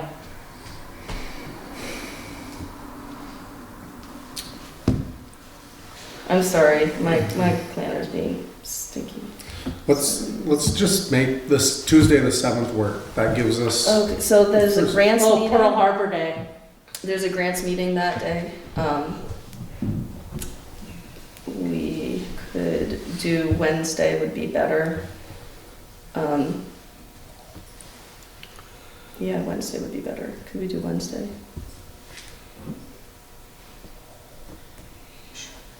I don't have a I problem. don't care, just Wednesday Pick a day morning? and go. Okay, Wednesday Eight. morning. What time do you Wednesday, usually the start? Yeah. do 10 o'clock, do our normal, are we doing a normal meeting or are we No, it's just budget. just do budget that day? Last year we made it a normal meeting. Good. Yeah, but you just missed a meeting. This meeting was heavy. Mr. Mumley said he might be coming in 2 weeks to that Yeah. other meeting, Yep. so it Yep. sounds like, so you're gonna do 10 AM, lunch at noon? You know, it's worked before, unless it doesn't work for people. Sounds good. Okay. So, any suggestions on food? We found most things you've done acceptable. These were awful though, don't do them again until tomorrow. And you'll take care of all the leftovers? I don't usually, but I might tonight. That's why I reserved 2 on the side here, Linda, because I knew Chuck Jr. here might get carried away with I was gonna say, himself. if Chucky was here, there wouldn't be anything left. Yeah. No, but, So Wednesday, December 8th at 10. and did you wanna discuss that Lister stuff, or you just wanna We wait? can discuss it at, or you'll be, we can discuss it at the budget meeting, since it's so late. Yeah, because it's, I'm about ready to go home. yeah. I gotta do Huntington. Well, it's gonna lead into the warning, how the warning is warned too. So. I know, I told Greg, don't wait out. So 10 or 10:30? 10 o'clock. 10. Which in Thank you, Farmer's Linda. time is 10:30. Thank you, Linda. Bye, Linda. Yeah. Well, we got anything else? Okay, hey. We have anything else? I'm gonna make a motion to adjourn. I'll second that. Good. Well, glad you showed up, Greg. All approved. It's a good night, you guys. Thank you so much for putting up.